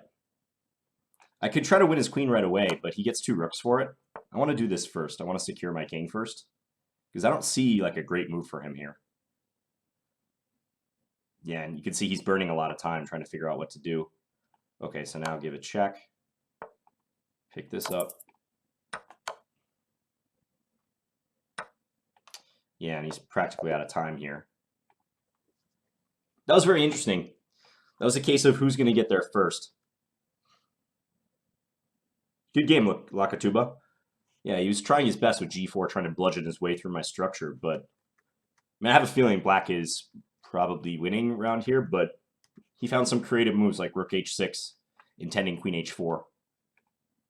So very interesting, good game. Doramon won. I feel like I've been missing all of Doramon's games. Yeah, and that is it for the tournament. Tournament finished. We get the medals. So I won with 9 out of 9. Doramon came second, 8 out of 9, and next Storm 95. Well played tournament by you, 7 out of 9. So many thanks to the number of you who played. It says 55 players, but I think that's the final count. I think we had close to 100 to start. Some players dropped out. So appreciate it, guys. There will be more viewer tournaments in the future, for sure. I think this is the first one that I've ran, actually. I've done simuls before, various other things, but I want to get a lot of audience interaction going, because I really appreciate you guys. Always fun to play tournaments with you. Yeah, I won the Bobby Fischer prize, 9 out of 9.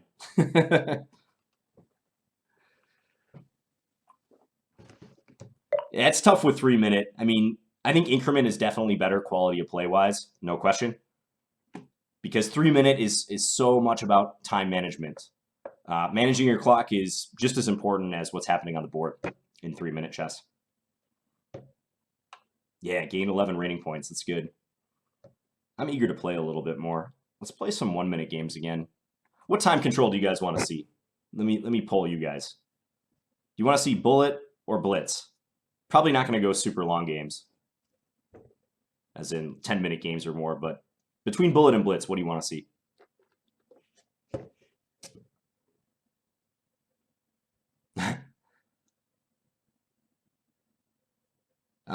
Okay. There's actually a lot of calls for blitz. More calls for blitz, I would say. Olivia Picot donated $20. Why is your Streamlabs donation category listed as dance? Do we get a dance? I don't know why it's listed that way, Olivia Picot, but thank you for the $20. I got to work on my dance moves. I'm not ready to bust it out on stream yet, as much as you might like that. Let me work on that. Let me work on that, Olivia. Okay, yeah, I think Blitz is winning out here. So let's, I'm going to look for some 3-minute games just on my own, because it seems to me that that's the easiest time control, just to pick up a game pretty quick. Yes, that's right, Asagetti. Olivia is very generous. Thanks, Henry Yu. Yep, catch you later. All right, and we're playing Doramon. Good luck, Doramon.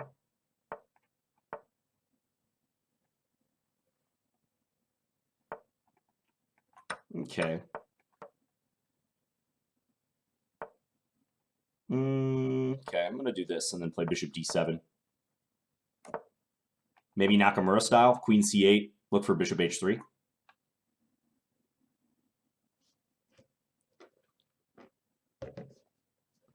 Hey, dishonest John. Hopefully you're not talking about me.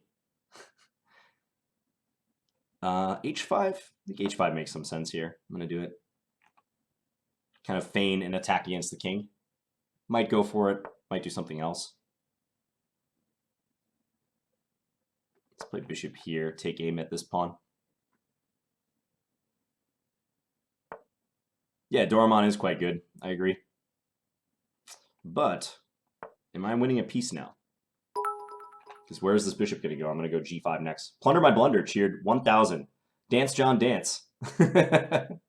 Thanks, Plunder my blunder. You guys are constantly pushing me outside my comfort zone. I appreciate it. Okay, I can take this bishop, but then take on g6.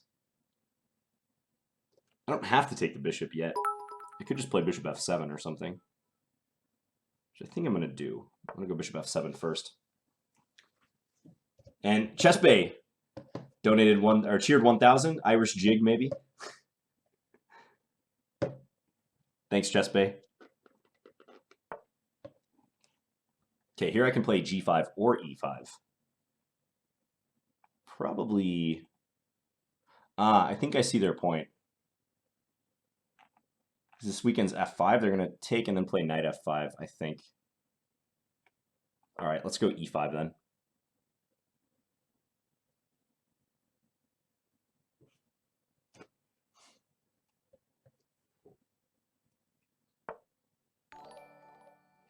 Yeah, my dance moves are definitely nothing to write home about. I can take this, right? Nutlers just subscribed. Thanks, Nutlers. Okay, so up a piece. Now I got to focus on consolidating. And Romero Cesar, cheered 100. Appreciate it. Thank you. Let's keep this defended. Oh, we hit 100 subs? Awesome. Milestone.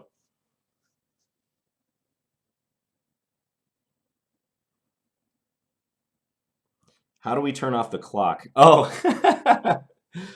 Peter, so to turn off the chess clock, what you do is you hold down the middle button, and then you tap one of the outside buttons 5 times. Let's take this guy. Fireball in chess is my friend Peter. I was just over at his house. Again, congrats to Jenna and Peter on the birth of their daughter, Savannah. And they have my chess clock over there because they were playing some Blitz chess. But they don't know how to operate the clock, really, so that's where I step in. Okay, let's castle. So yeah, Peter, hold down the middle one. Oh, you got it? Okay, good. Some of you might know what I'm talking about with the Chronos clock. Yeah, the famous Chronos clock.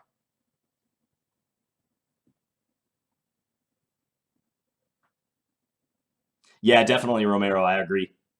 Got to get those emotes going. That's my goal this month. Now that I'm back for a while from these tournaments, that's the goal.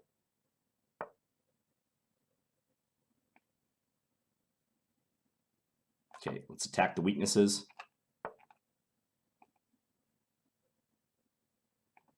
Make sure you can't advance c5 favorably.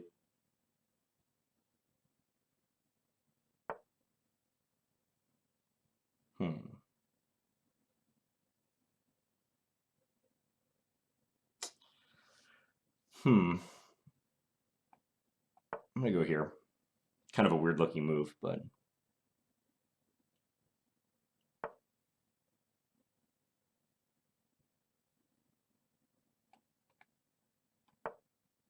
It's getting a little counterplay. Fortunately, I do have this move. I'm not even sure how great that move is, actually. We'll find out.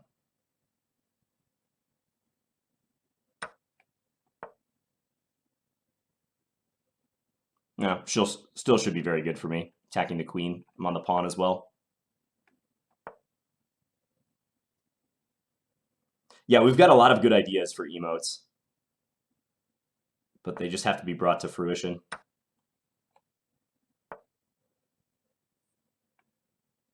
Let's trade.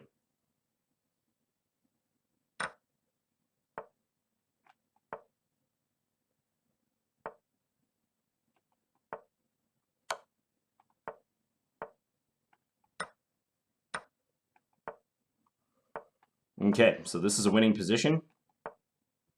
Just need to convert.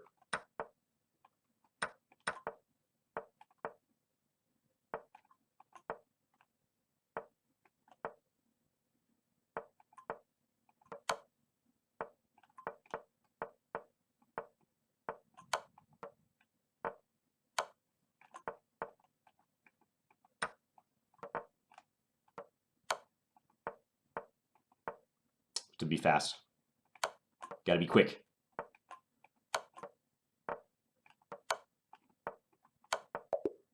Okay. Well, he resigned. Dormont's pretty fast, but being up a piece and having some extra time, that did the trick. What is Girl from Egypt? Yeah, that's an inside joke on my channel. There's a particular standard video, which is a longer time control video, 15-minute game I played where my opponent famously typed in the chat right before we started. She said, "Hello, I am Girl from Egypt," and then just proceeded to crush me, like absolutely destroy me. And it turned out that they were using an engine. They were cheating with a computer. So yeah, I am Girl from Egypt has developed into a bit of a meme on my channel. Thanks for the game, Dormon. Ooh, and we got a Grandmaster. Raspid Sistema. Here we go. Big matchup here. Let's play this system. I'm going to go knight ge2, g3, bishop g2. Yeah, it was pretty funny, Heiser.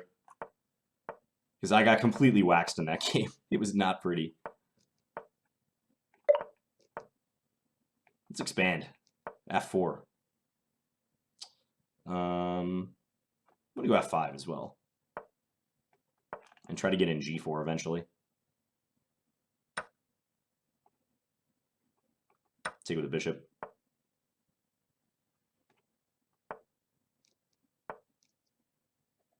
I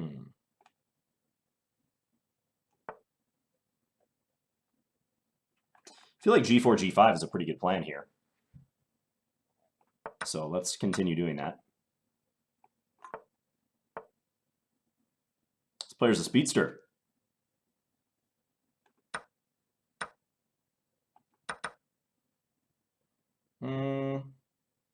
Okay, I'll take.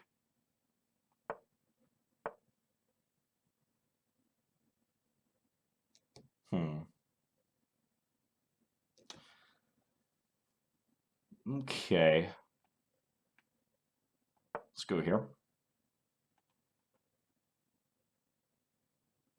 I don't know, I gotta make sure the knight doesn't come to e5 is the only thing.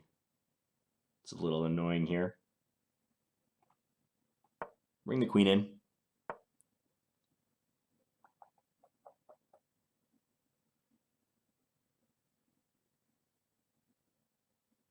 I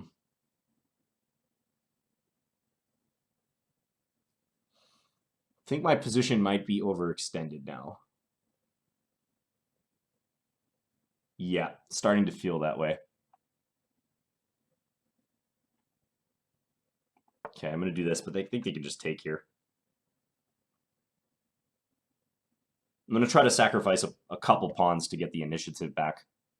But knight f6 is a good move. I actually thought that black had to defend the knight or play the knight back to b8 or something. Yeah, this guy has quite the avatar.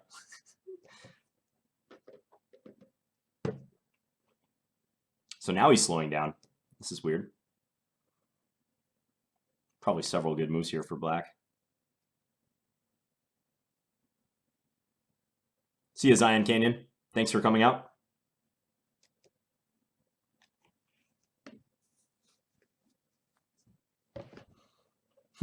So this is the longest he's thought on a move all game. Longest by far. Every other game has become rapid fire.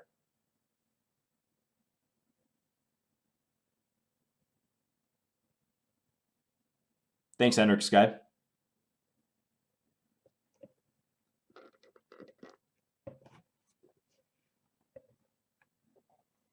I don't know if he's having connection problems or what, but it doesn't seem like it.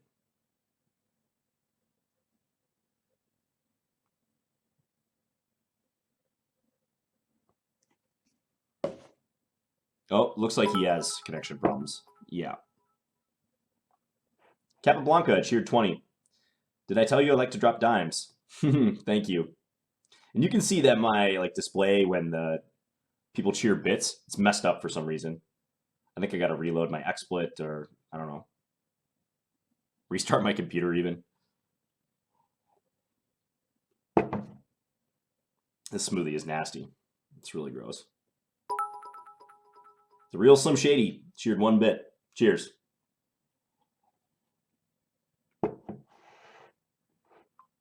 What chess training do I do off camera? Yeah, so I would say most of my training and preparation for tournaments involves calculation, working on calculation, so solving exercises from books mainly, sometimes online trainers, but I've been using a lot of books. Working on openings, that's a big component of it. Yeah, he lost on time, unfortunately. I think he just disconnected. And looking at Grandmaster games. So every week I download the latest Grandmaster games and look through them. Certainly looking at endgame theory from time to time as well. Duretsky's Endgame Manual is a great book I've been revisiting in recent months. Let's try to set up another game. Bashigero. FN Bashigero. I'm going to stick with this G6, Bishop G7 system. Been playing so much of this lately, but I like it. You can get in a quick E5 against this line. Let's go here.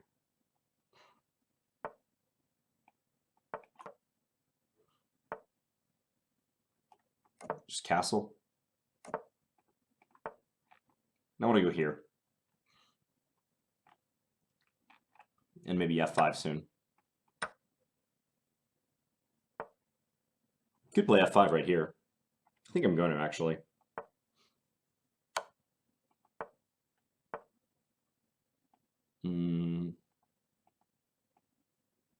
Yeah, let's do this. So I'm hoping to develop an attack based on these pawns.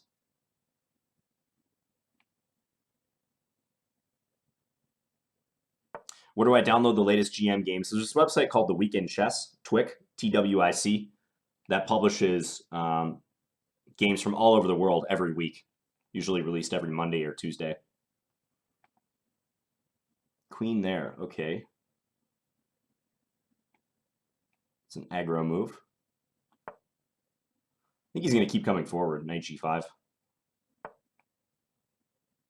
And I was hoping to kick that queen out.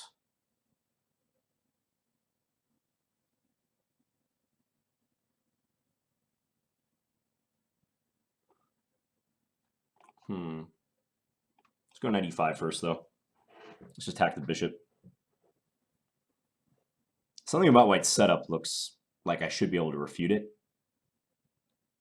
Like he might be overextended, but I'm not sure. Okay,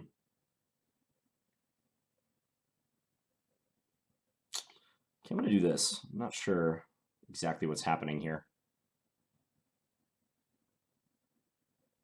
You get this feeling a lot in chess, like you're just playing moves and you're not quite sure if they're working out or not. So your best guess.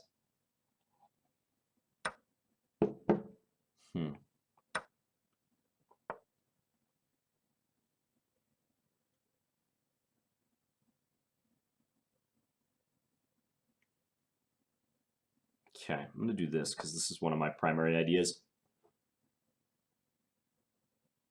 But I don't know how impressive it is. Maybe he just goes queen c5 or queen back to d2.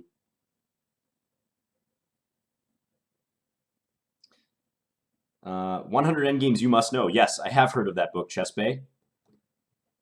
We have it for sale on Chessable. Funny you should mention that. Okay, let's bring this back. Yeah, 100 Endgames You Must Know is great. Duretsky's endgame manual, if you're more advanced, is fantastic.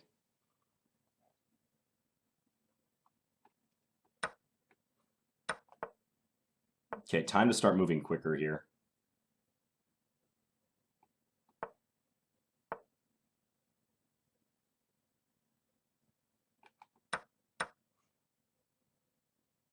He is beating me on the clock right now. Check, I can go over here. Oh, but he has rook g7 then. Ooh, but I think that actually works out okay for me. King f8. Definitely didn't calculate all that, though. I can't do that.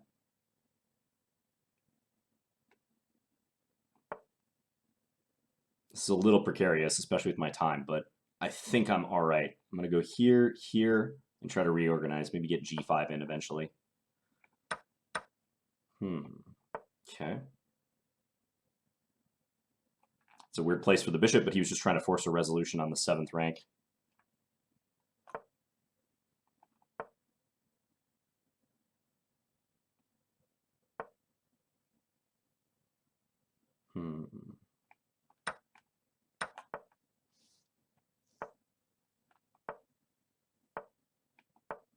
Fork.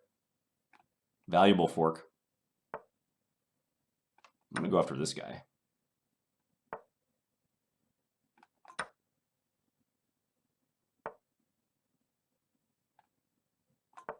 I don't think that knight is threatening anything.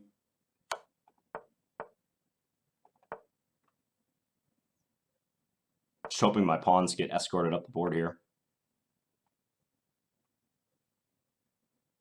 By my knight. Ah, he wants knight there. Okay, I gotta bring this back now.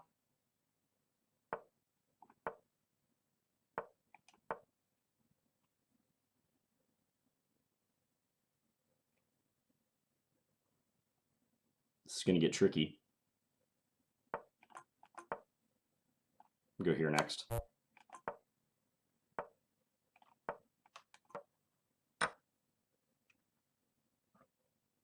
Definitely has to be careful.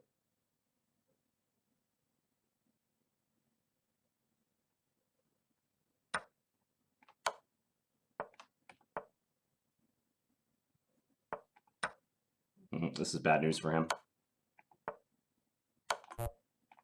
Move. Go here.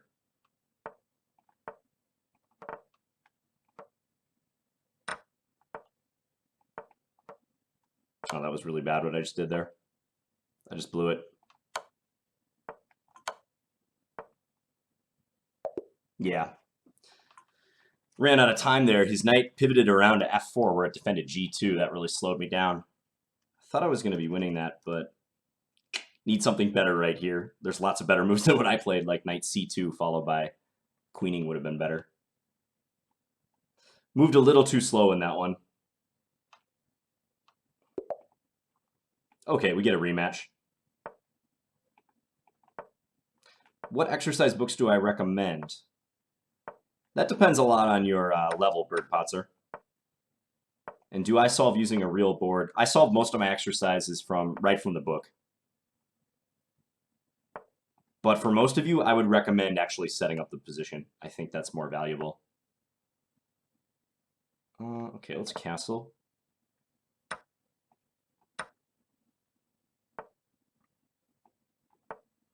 Okay, so this is a bit of a weird setup by him. This g6 business.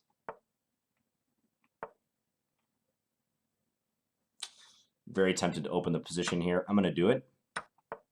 Play like this, try to attack this. I'm also threatening e5. Pretty much has to take it. And then bring his queen back to e7 or d8. And I'm thinking, try to force through d5. Some stuff I got to watch, though. Oh, he plays bishop f4. Really? So take, he takes c1, I take c6. I'm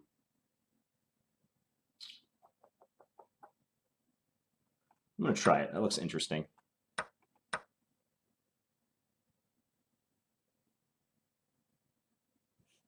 Feels like this should be good for me. It is sharp, though.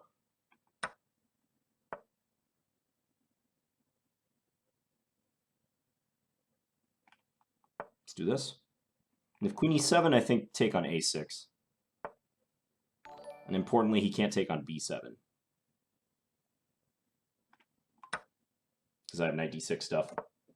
Prosthetics39 donated $50. Says, love your work, John. Thank you. Scarlet CM. Thank you, Prosthetics. That's very generous of you.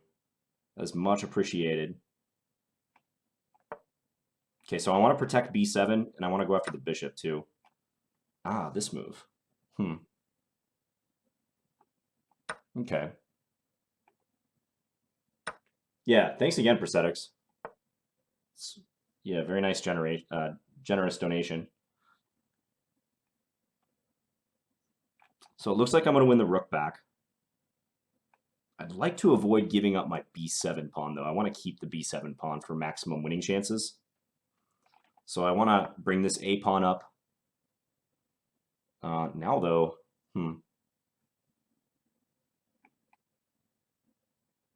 yeah, let's bring this up. I figure I can take that rook at any point now. He might move it away, but it's still very clumsy for him. Ah, that's the idea. That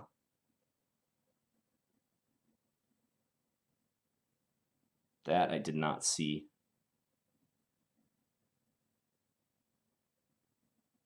Guess I got to take this now.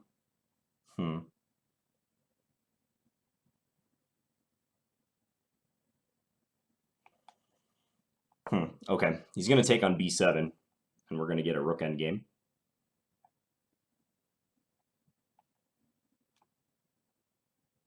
Has to take with a queen. And I'm going to put this rook behind and try to win this endgame.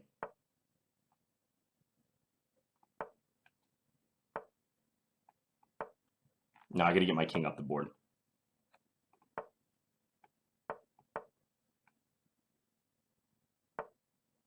Banking on the fact that if there's a simplification, I can get to his pawns faster than he can get to mine.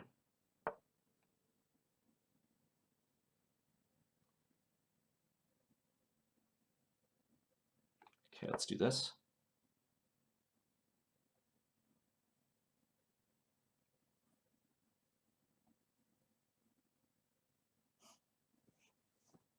This will be close.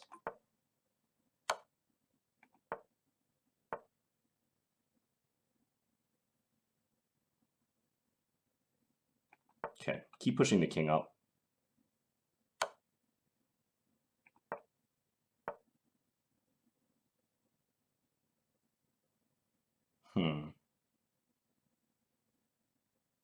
That's annoying.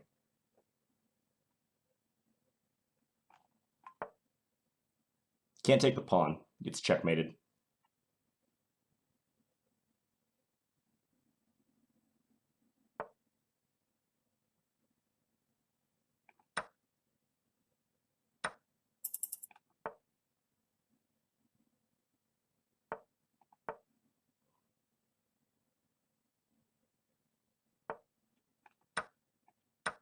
Okay, this is going to be a draw now.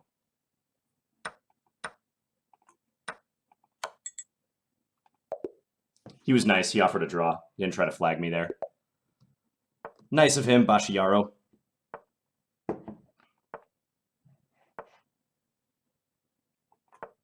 Oh, hey, Spins92. You should send me a message. I'm not sure who you are. I'm going to go for this quick e5 again. This knight h6 business. This worked out pretty well last time. At least I like the position I got, so maybe I can try to play without without c6 this time around. Timothy P. Connolly just subscribed. Thank you, Timothy. Welcome, welcome.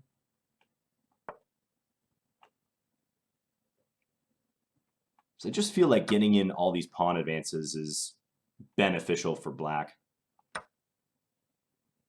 Just feels like it should be good.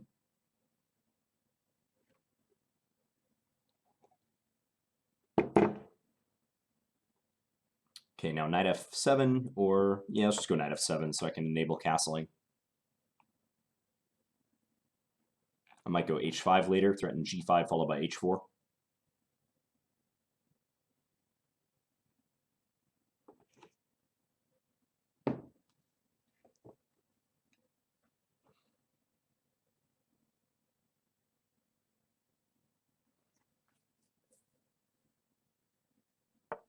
So many good players from Russia. It's unbelievable.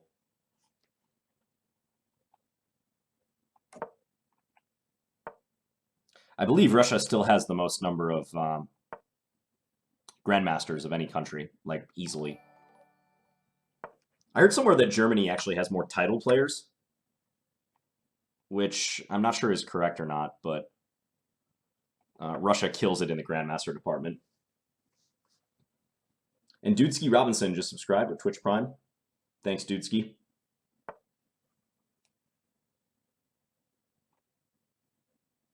I'm going to go h5. Weird move, but threatens g5 followed by h4, like I was describing earlier.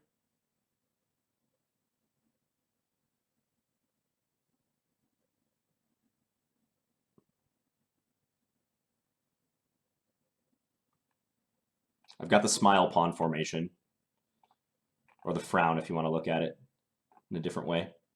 I think Jan Gustafsson calls this the bathtub pawn structure. It's another way of looking at it. All right, we're going to chase that bishop.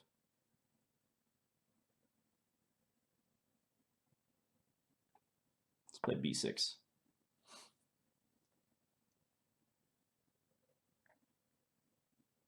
I like my position here.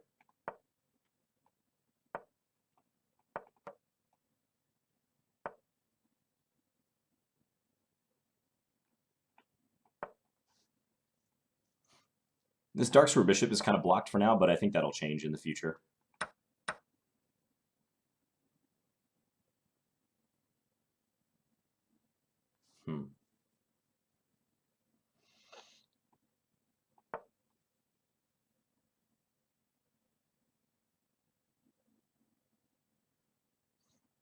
Might be able to take and then play knight d4. It's an option.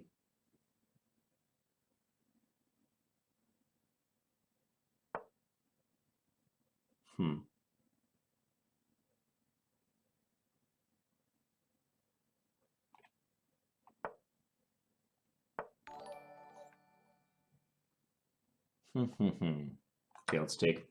Lakatuba just subscribed. Greetings, Lakatuba. Good game in the viewer tournament.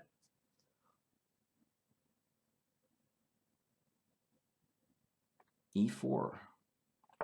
Definitely possible. Ah, but it gives up the d4 square, of course. Missed that.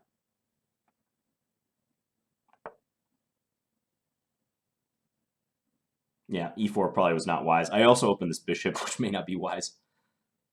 I was just purely looking at my pin down the d file. I got excited by that. But this position could still be playable. I think it's still reasonable.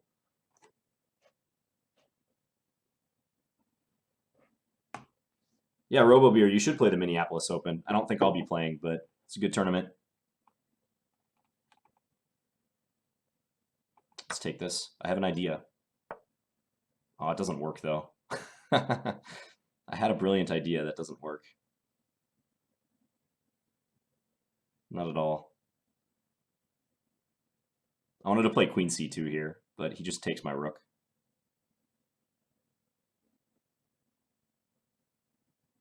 I'll still play it.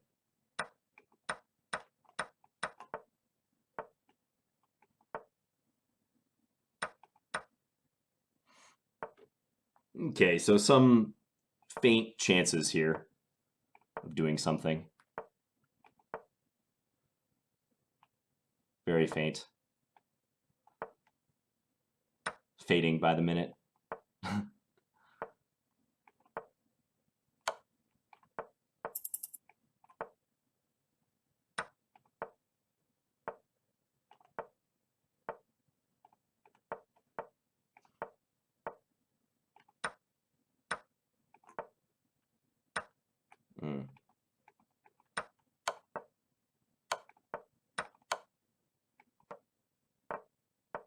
All right, I'll resign that. Yeah, that was bad allowing knight d4 in particular. Unnecessary to allow that. Let's try to repeat this same opening. They did something weird last time with g6, but not putting the bishop on g7, so I'm happy to repeat that if they want to do it.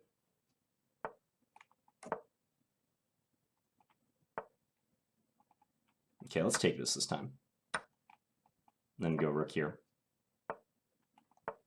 Post the knight up again. Pawn takes, knight d7. All right, I'm going to sack that pawn. Spins 92 donated $25. I did some lessons with you back in the day when you were still in NYC. Well, that was a long time ago. I was a lowly 1200 training for the World Open. Glad to see your career has taken off. Best of luck to you. Oh, thanks, Spins. Yeah, you should get in touch with me. I'm curious who you are. Okay, let's do this. And I'm glad you stuck with chess.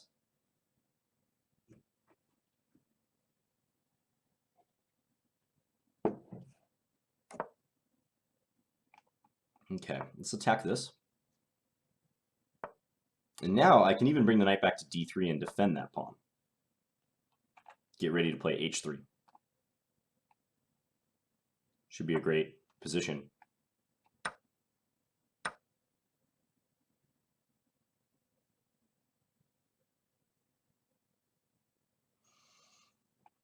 Let's do this.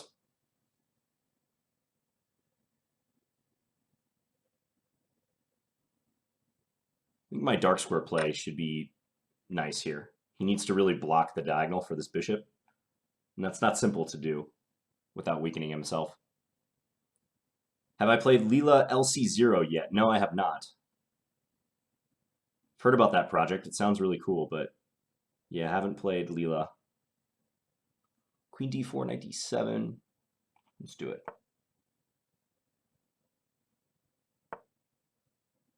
Knight there instead. Okay.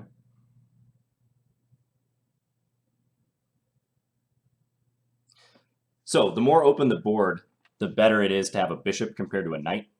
Knights prefer closed positions with lots of maneuvering. Bishops strive for open positions where their ability to sweep along a diagonal is more palpable. King f7.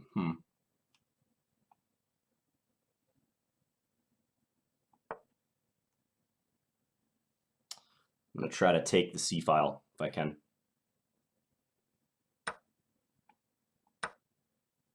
So now you can't play rook c8 to dispute the file.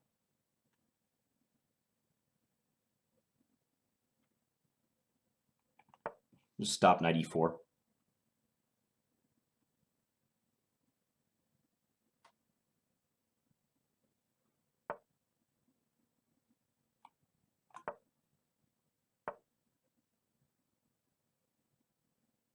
Okay. This is starting to look really good.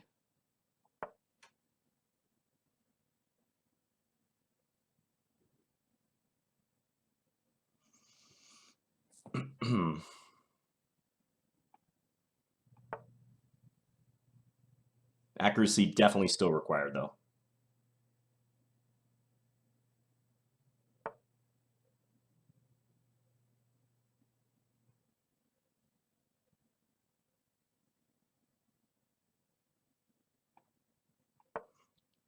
Looking for rook c7.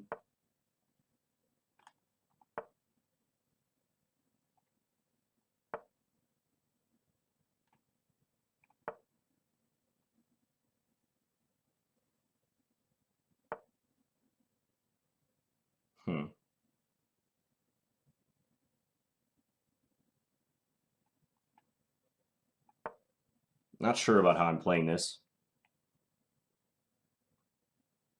Seems like he's getting more counterplay than I should have let him have.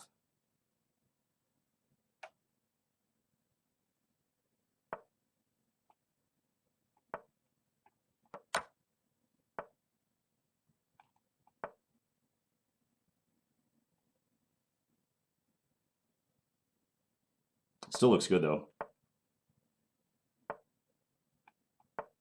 I don't want to trade queens.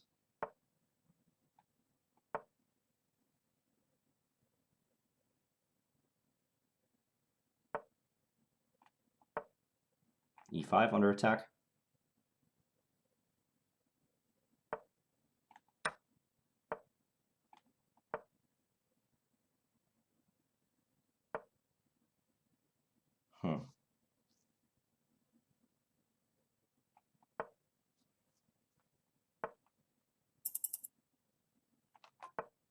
Get that knight out of there.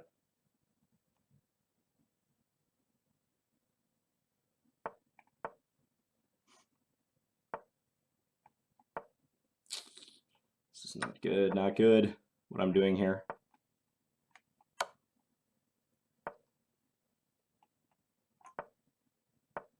Messing this up. Big time. Yeah. I blew that right at the end. I allowed his queen and knight to get coordinated. Remember that queen-knight combination? I think I was breaking his position right here, but the d-pawn was troubling. Maybe I should have just taken on e5 with the queen, but I was worried about the d-pawn. I'll offer him a rematch. And thanks for the subscription, Spins92.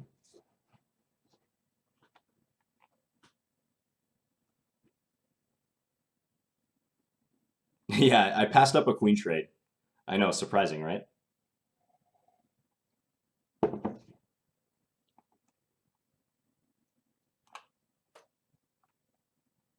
I didn't play too well against that guy.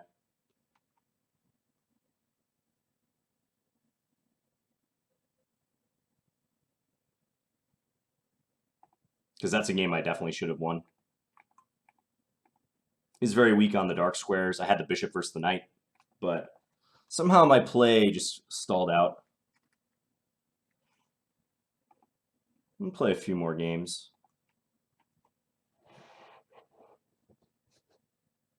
Play some bird. Yeah, I'm not a big fan of the bird opening. F4.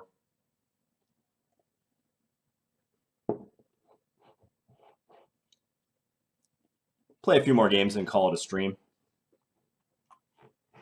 John, any chance of a new chess rivals? Yes. I'll probably play Simon Williams sometime soon. We've been meaning to for a while now. So again, now that I'm home and able, I'll do so.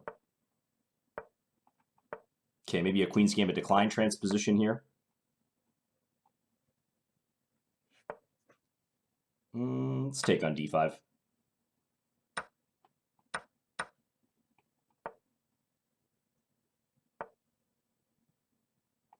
Castle. He'll probably play for c5. It's usually the break you want to go for in these structures.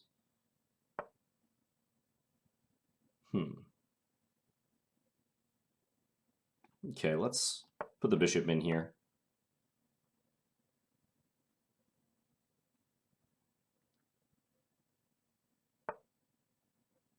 Voids the trade. All right. I don't like that move for him because he blocks the c file. That doesn't seem right.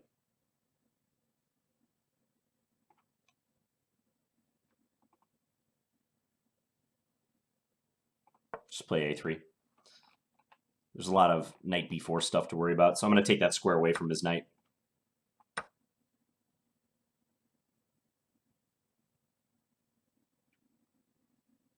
Thanks, Chess Bay.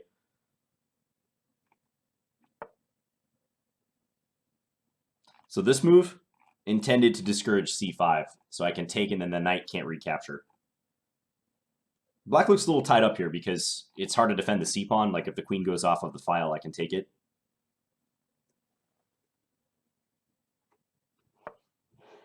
So c6. I think I should probably drop my bishop back. Otherwise, b5 might have been trapping that piece, so I think dropping it back is wise. Let's do this.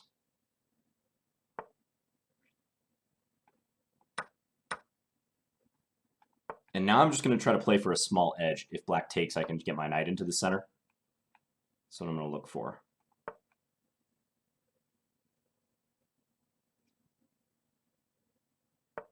Not so simple for black to release the tension here.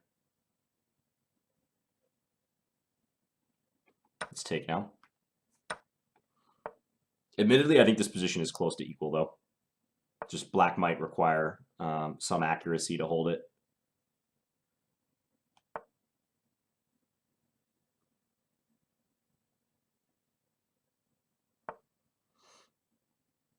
Okay, take the 7th rank. H5.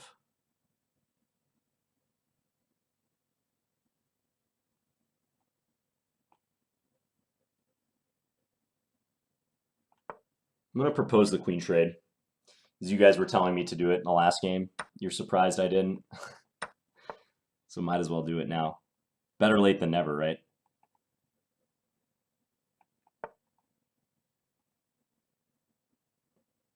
Yeah, and still pretty close to equal. Same material distribution, 2 rooks and a knight each. I think I'm still a little bit better, but it's really not much.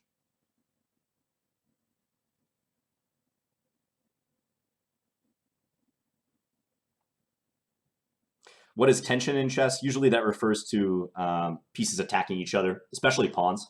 Talk about pawn tension a lot when 2 pawns are attacking each other and remain so. Jason Pierre Sweeney cheered 5,000 bits. This is a position I should have won. My words, almost every single game. Yeah. Well, I wasn't happy with my play with the last opponent. He definitely outplayed me. Thanks, Jason. Okay, here, very tempted to play this and go on the offensive. Could also take and play a4. That might be simpler. Yeah, I'm going to do that. Take an a4. And then get this rook in. Because black looks very passive here. This is attacked. Knight c6 is coming. Check, and I can win a pawn right away, but... yeah, check first. Go take this guy. Double attack. Also even this idea, followed by that.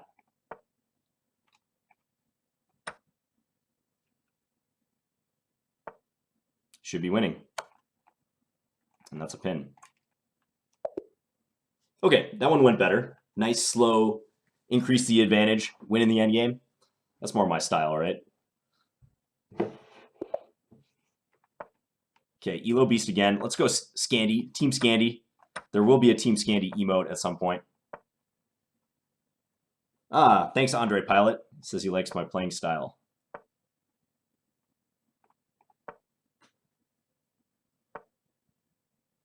Okay, put the knight on c6. Bishop out. I'm going to go e6 or maybe e5, but I think I like e6 a little bit better. And Zaima cheered 53 bits. Thank you, Zaima.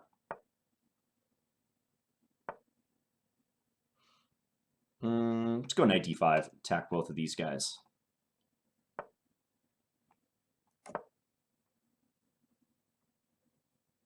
Who are you talking about, Chess Bay?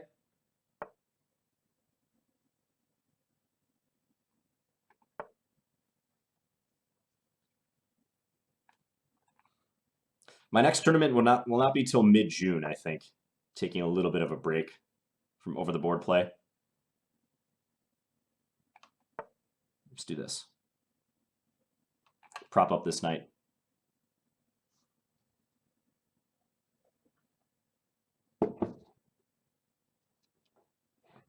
Oh, cool.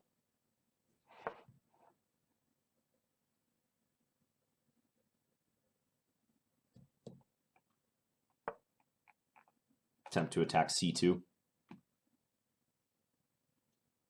Oh, it's still pretty early, actually. It's not even 10 o'clock yet, my time.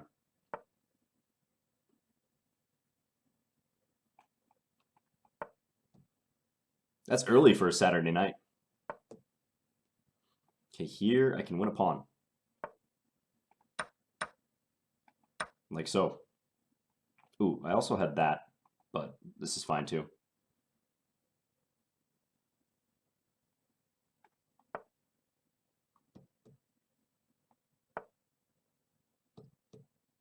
Let's back this bishop off. I'm going to go here just to overprotect f5.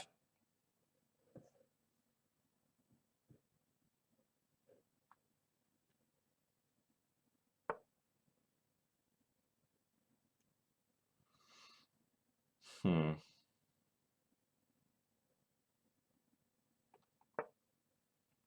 Shift this bishop.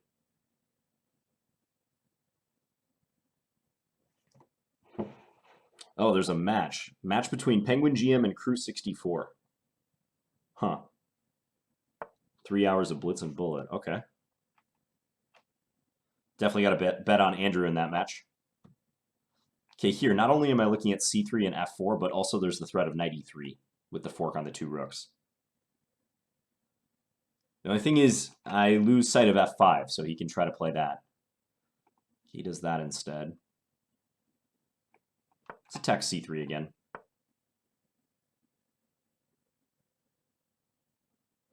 I'm going to go back.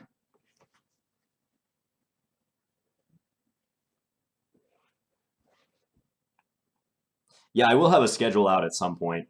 It might take me a month or two. But at some point, I'll have a consistent streaming schedule.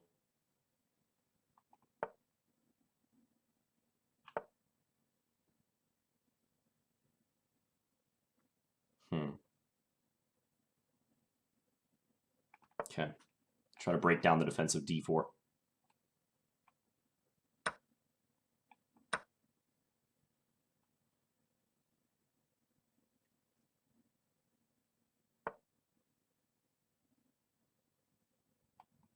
All right, back to the square. See what I can make of this. Figure he's got to try for f5 at some point. There he goes. Knight c3 immediately is possible. But this also looks pretty nice. No, I'm going to go knight c3.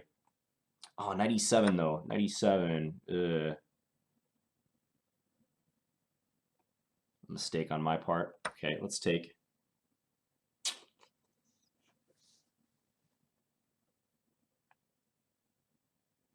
Can think about knight d5 here. Knight d5, I have bishop e6.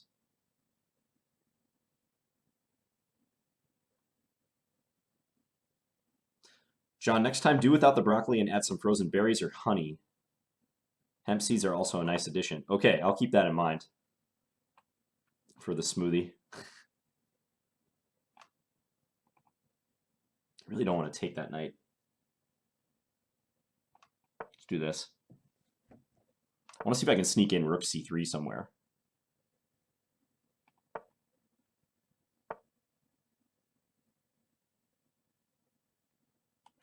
But we both got to hurry.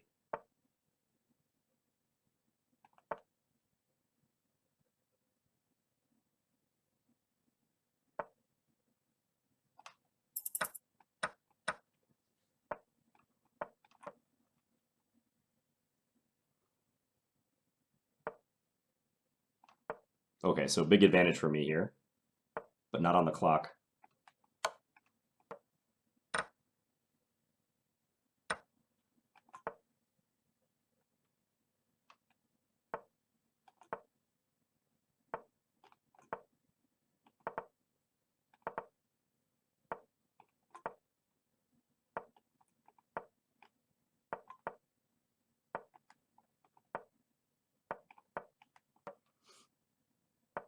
Tricky position.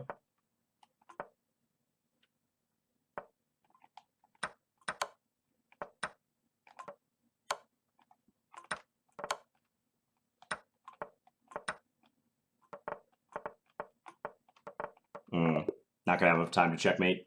Okay, I secured the draw at least before I lost on time, so not too bad. I think I'm gonna make this my last game, guys. Oh, he declined. He said luck. He said luck in the chat, and then he left. Poor sportsmanship, Elo Beast. I mean, he was just down that entire game. He was down a pawn. But I guess he wasn't happy that I came back and drew the game at the end.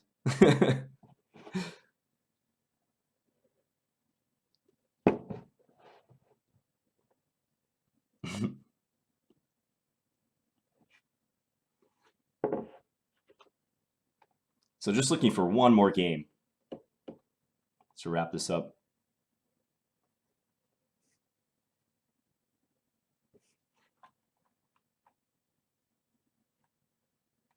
But black and gold, I might take your advice on that, creating the smoothie. It'll be a little tastier. I mean, this has a nasty consistency too. Like, not only does it taste bad, the consistency is awful. It's kind of like vomit.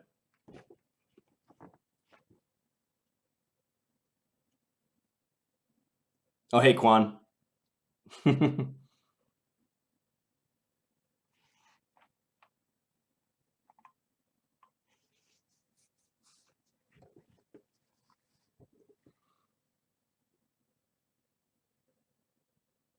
That's true. He might have been saying he was lucky. With the speed at which he declined that rematch, though, it seemed like he was a little salty.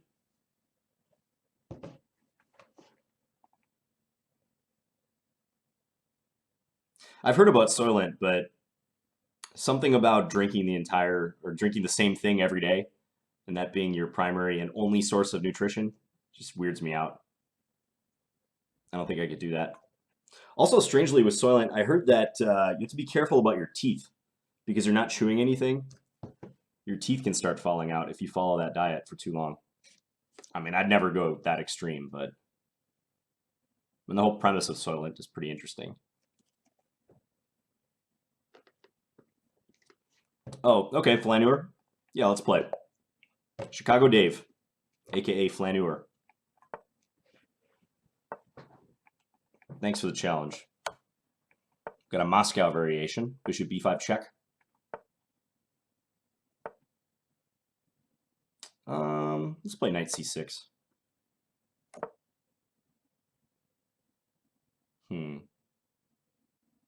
Let's go e6. Usually they're trying to force through e5 at some stage in these positions. Okay, he goes for the standard d4. So now we've kind of morphed into an open Sicilian style position.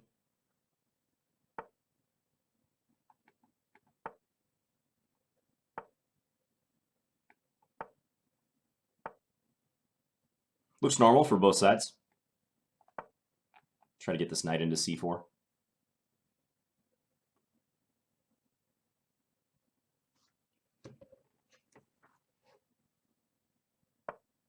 Romero, you use Soylent, or you do Soylent, huh?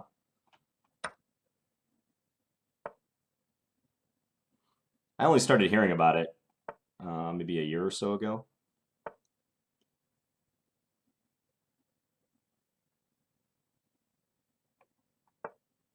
Okay, so I have the pair of bishops, but he has nice central play. I got to watch out for e5 in particular. That could be an advance that could be annoying. Don't think it works yet for him, but definitely something to be on my radar. Lining up with his queen.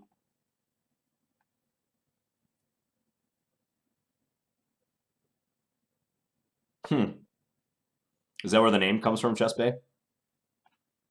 Must be, right? I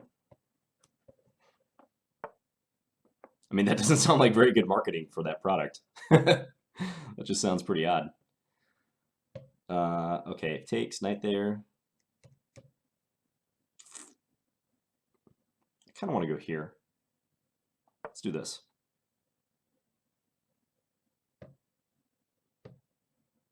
A nice central play emote, that's right. Okay, now I can go win a pawn if I want. I think I'll take that opportunity. Let's do it. The c2 is also hanging. He can go rook b1 and try to get after b7, but the open play, again, should favor the two bishops. Queen d3. Just being solid. All right, I'll retreat.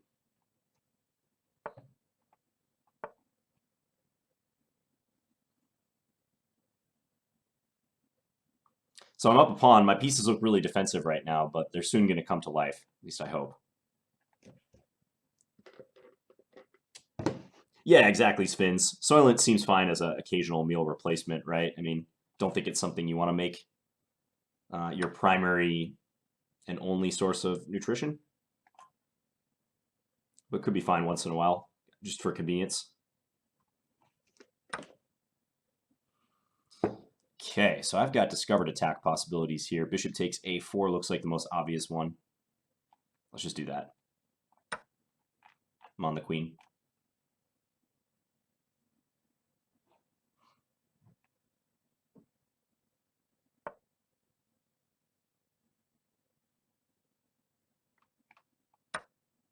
Keep taking pawns. Why not?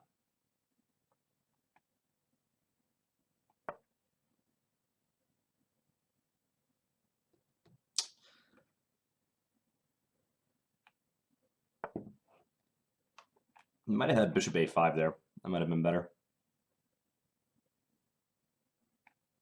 Okay, I'm going to take.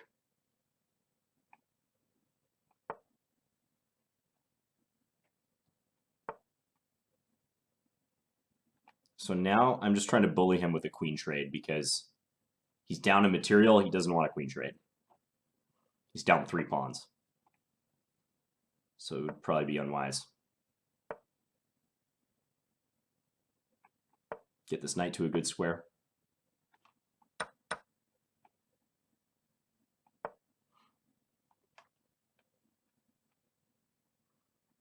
feel like I can just start advancing these pawns soon.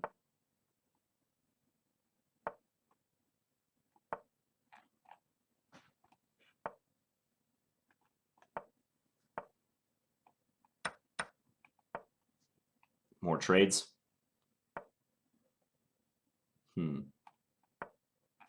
Try to get at this square.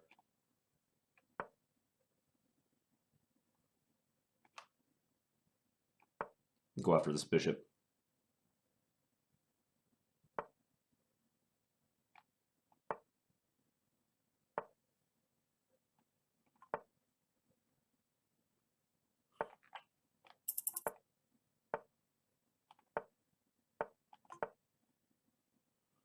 Getting down there on time, both of us, but I think I'm going to get this one.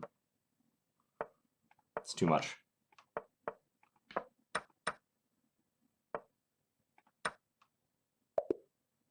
All right, and I won. Thanks for the game, Flaneur. Yeah, I wonder if you could have played bishop a5 at this moment right here. When I played queen d7, right after I played that move, realized bishop a5 was possible, and my rook doesn't have a square. And if I play knight c7, you can take the bishop. So that looks much better. And maybe I have to play bishop takes e4. You take on d8. And if I take here, I guess you can take here. Should work out okay for you. And I still have a few extra pawns, but yeah, that probably gets you right back in the game, bishop a5. Terminal says, are you up for a 1-minute game? Yeah, let's play one 1-minute game, Terminal. Yeah, good game, Flaneur. Let's play 2 games, Terminal, and then I'm going to call it a stream. I've been streaming for a while, so let's do that. If you want to challenge me. There we go. Good luck. So we'll get 1 game with white, 1 game with black. What's an opening I should play? All right, someone asked for the bird. I'm going to play the bird. Bird's the word, f4. Now we got more of a king's gambit. And Spazzola just subscribed. Thanks, Spazzola. A lot of support here today. It's been fun. It's been fun, guys. Post-PCL. I just want to storm him here. G4, G5. Attack. Let's sack a pawn even. He doesn't want it.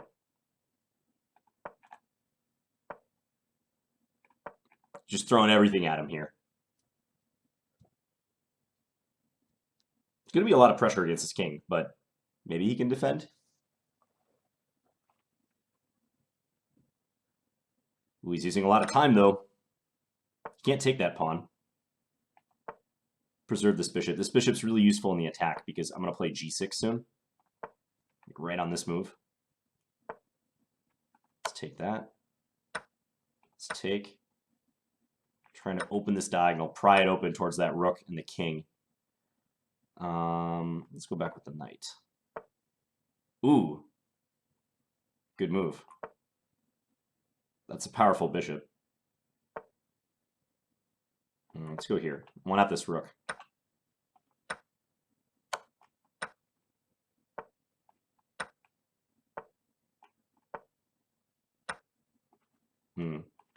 Go here. Threaten checkmate. Oh, knight h8. Brilliant defense. The queen takes g2. Hail Mary. But I got the mate. Nice one, Terminal. Oh, did I miss 96 somewhere? Very possible. Okay, last game of the stream, guys. Terminal looking for revenge. I'm not going to give it to him. I'm not going to let him take me down on the final game of the day. Let's try to swap these guys. Doesn't want the swap. I don't want you sacrificing here. None of that.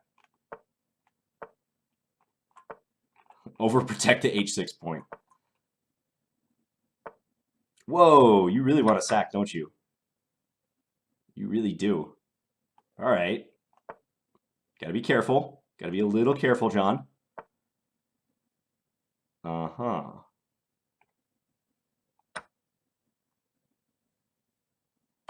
He's way up on the clock now, too. I see something. I see something I can do. Weird idea, but looks to be working. What is that? Check. Take. Ooh, I've got some nice mating ideas. Ooh, this is going to be a pretty checkmate.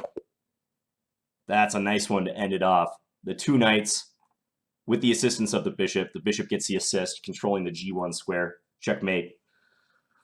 I don't know about that for me, though. He went for bishop g5, which is pretty radical as a way to get at my king. Because you would think that the counterattack would have came on the h6 square, because that's where he was loaded up, but I was intentionally putting my pieces to defend that, the king plus the bishop here assisting. So bishop g5, not a sound move, but in a bullet game, I had to figure out a defense. But yes, that was a cool checkmate to end the stream. Oh wow, Terminal is 2300 in bullet. Nice. All right, guys, thank you so much for tuning in. We still have 584 viewers. I don't know what we peaked at right after the PCL semifinals today. We got the host from chess.com. Appreciate that. But I'm going to be back tomorrow. Same bad channel, same time. Well, roughly the same time. Whenever the PCL championship is done tomorrow, I'll start my stream. And I don't know what we'll do, but yeah, it'll be another late night stream. So thanks, guys. Tune into the chess.com coverage tomorrow. They have the Chengdu Pandas versus the Armenian Eagles. It'll be real interesting. So, yeah, I think, as I said, I think the Pandas are probably the favorites, but I'm definitely going to be watching myself. So have a good night or a good morning, everyone. Hope to see you again soon. Bye.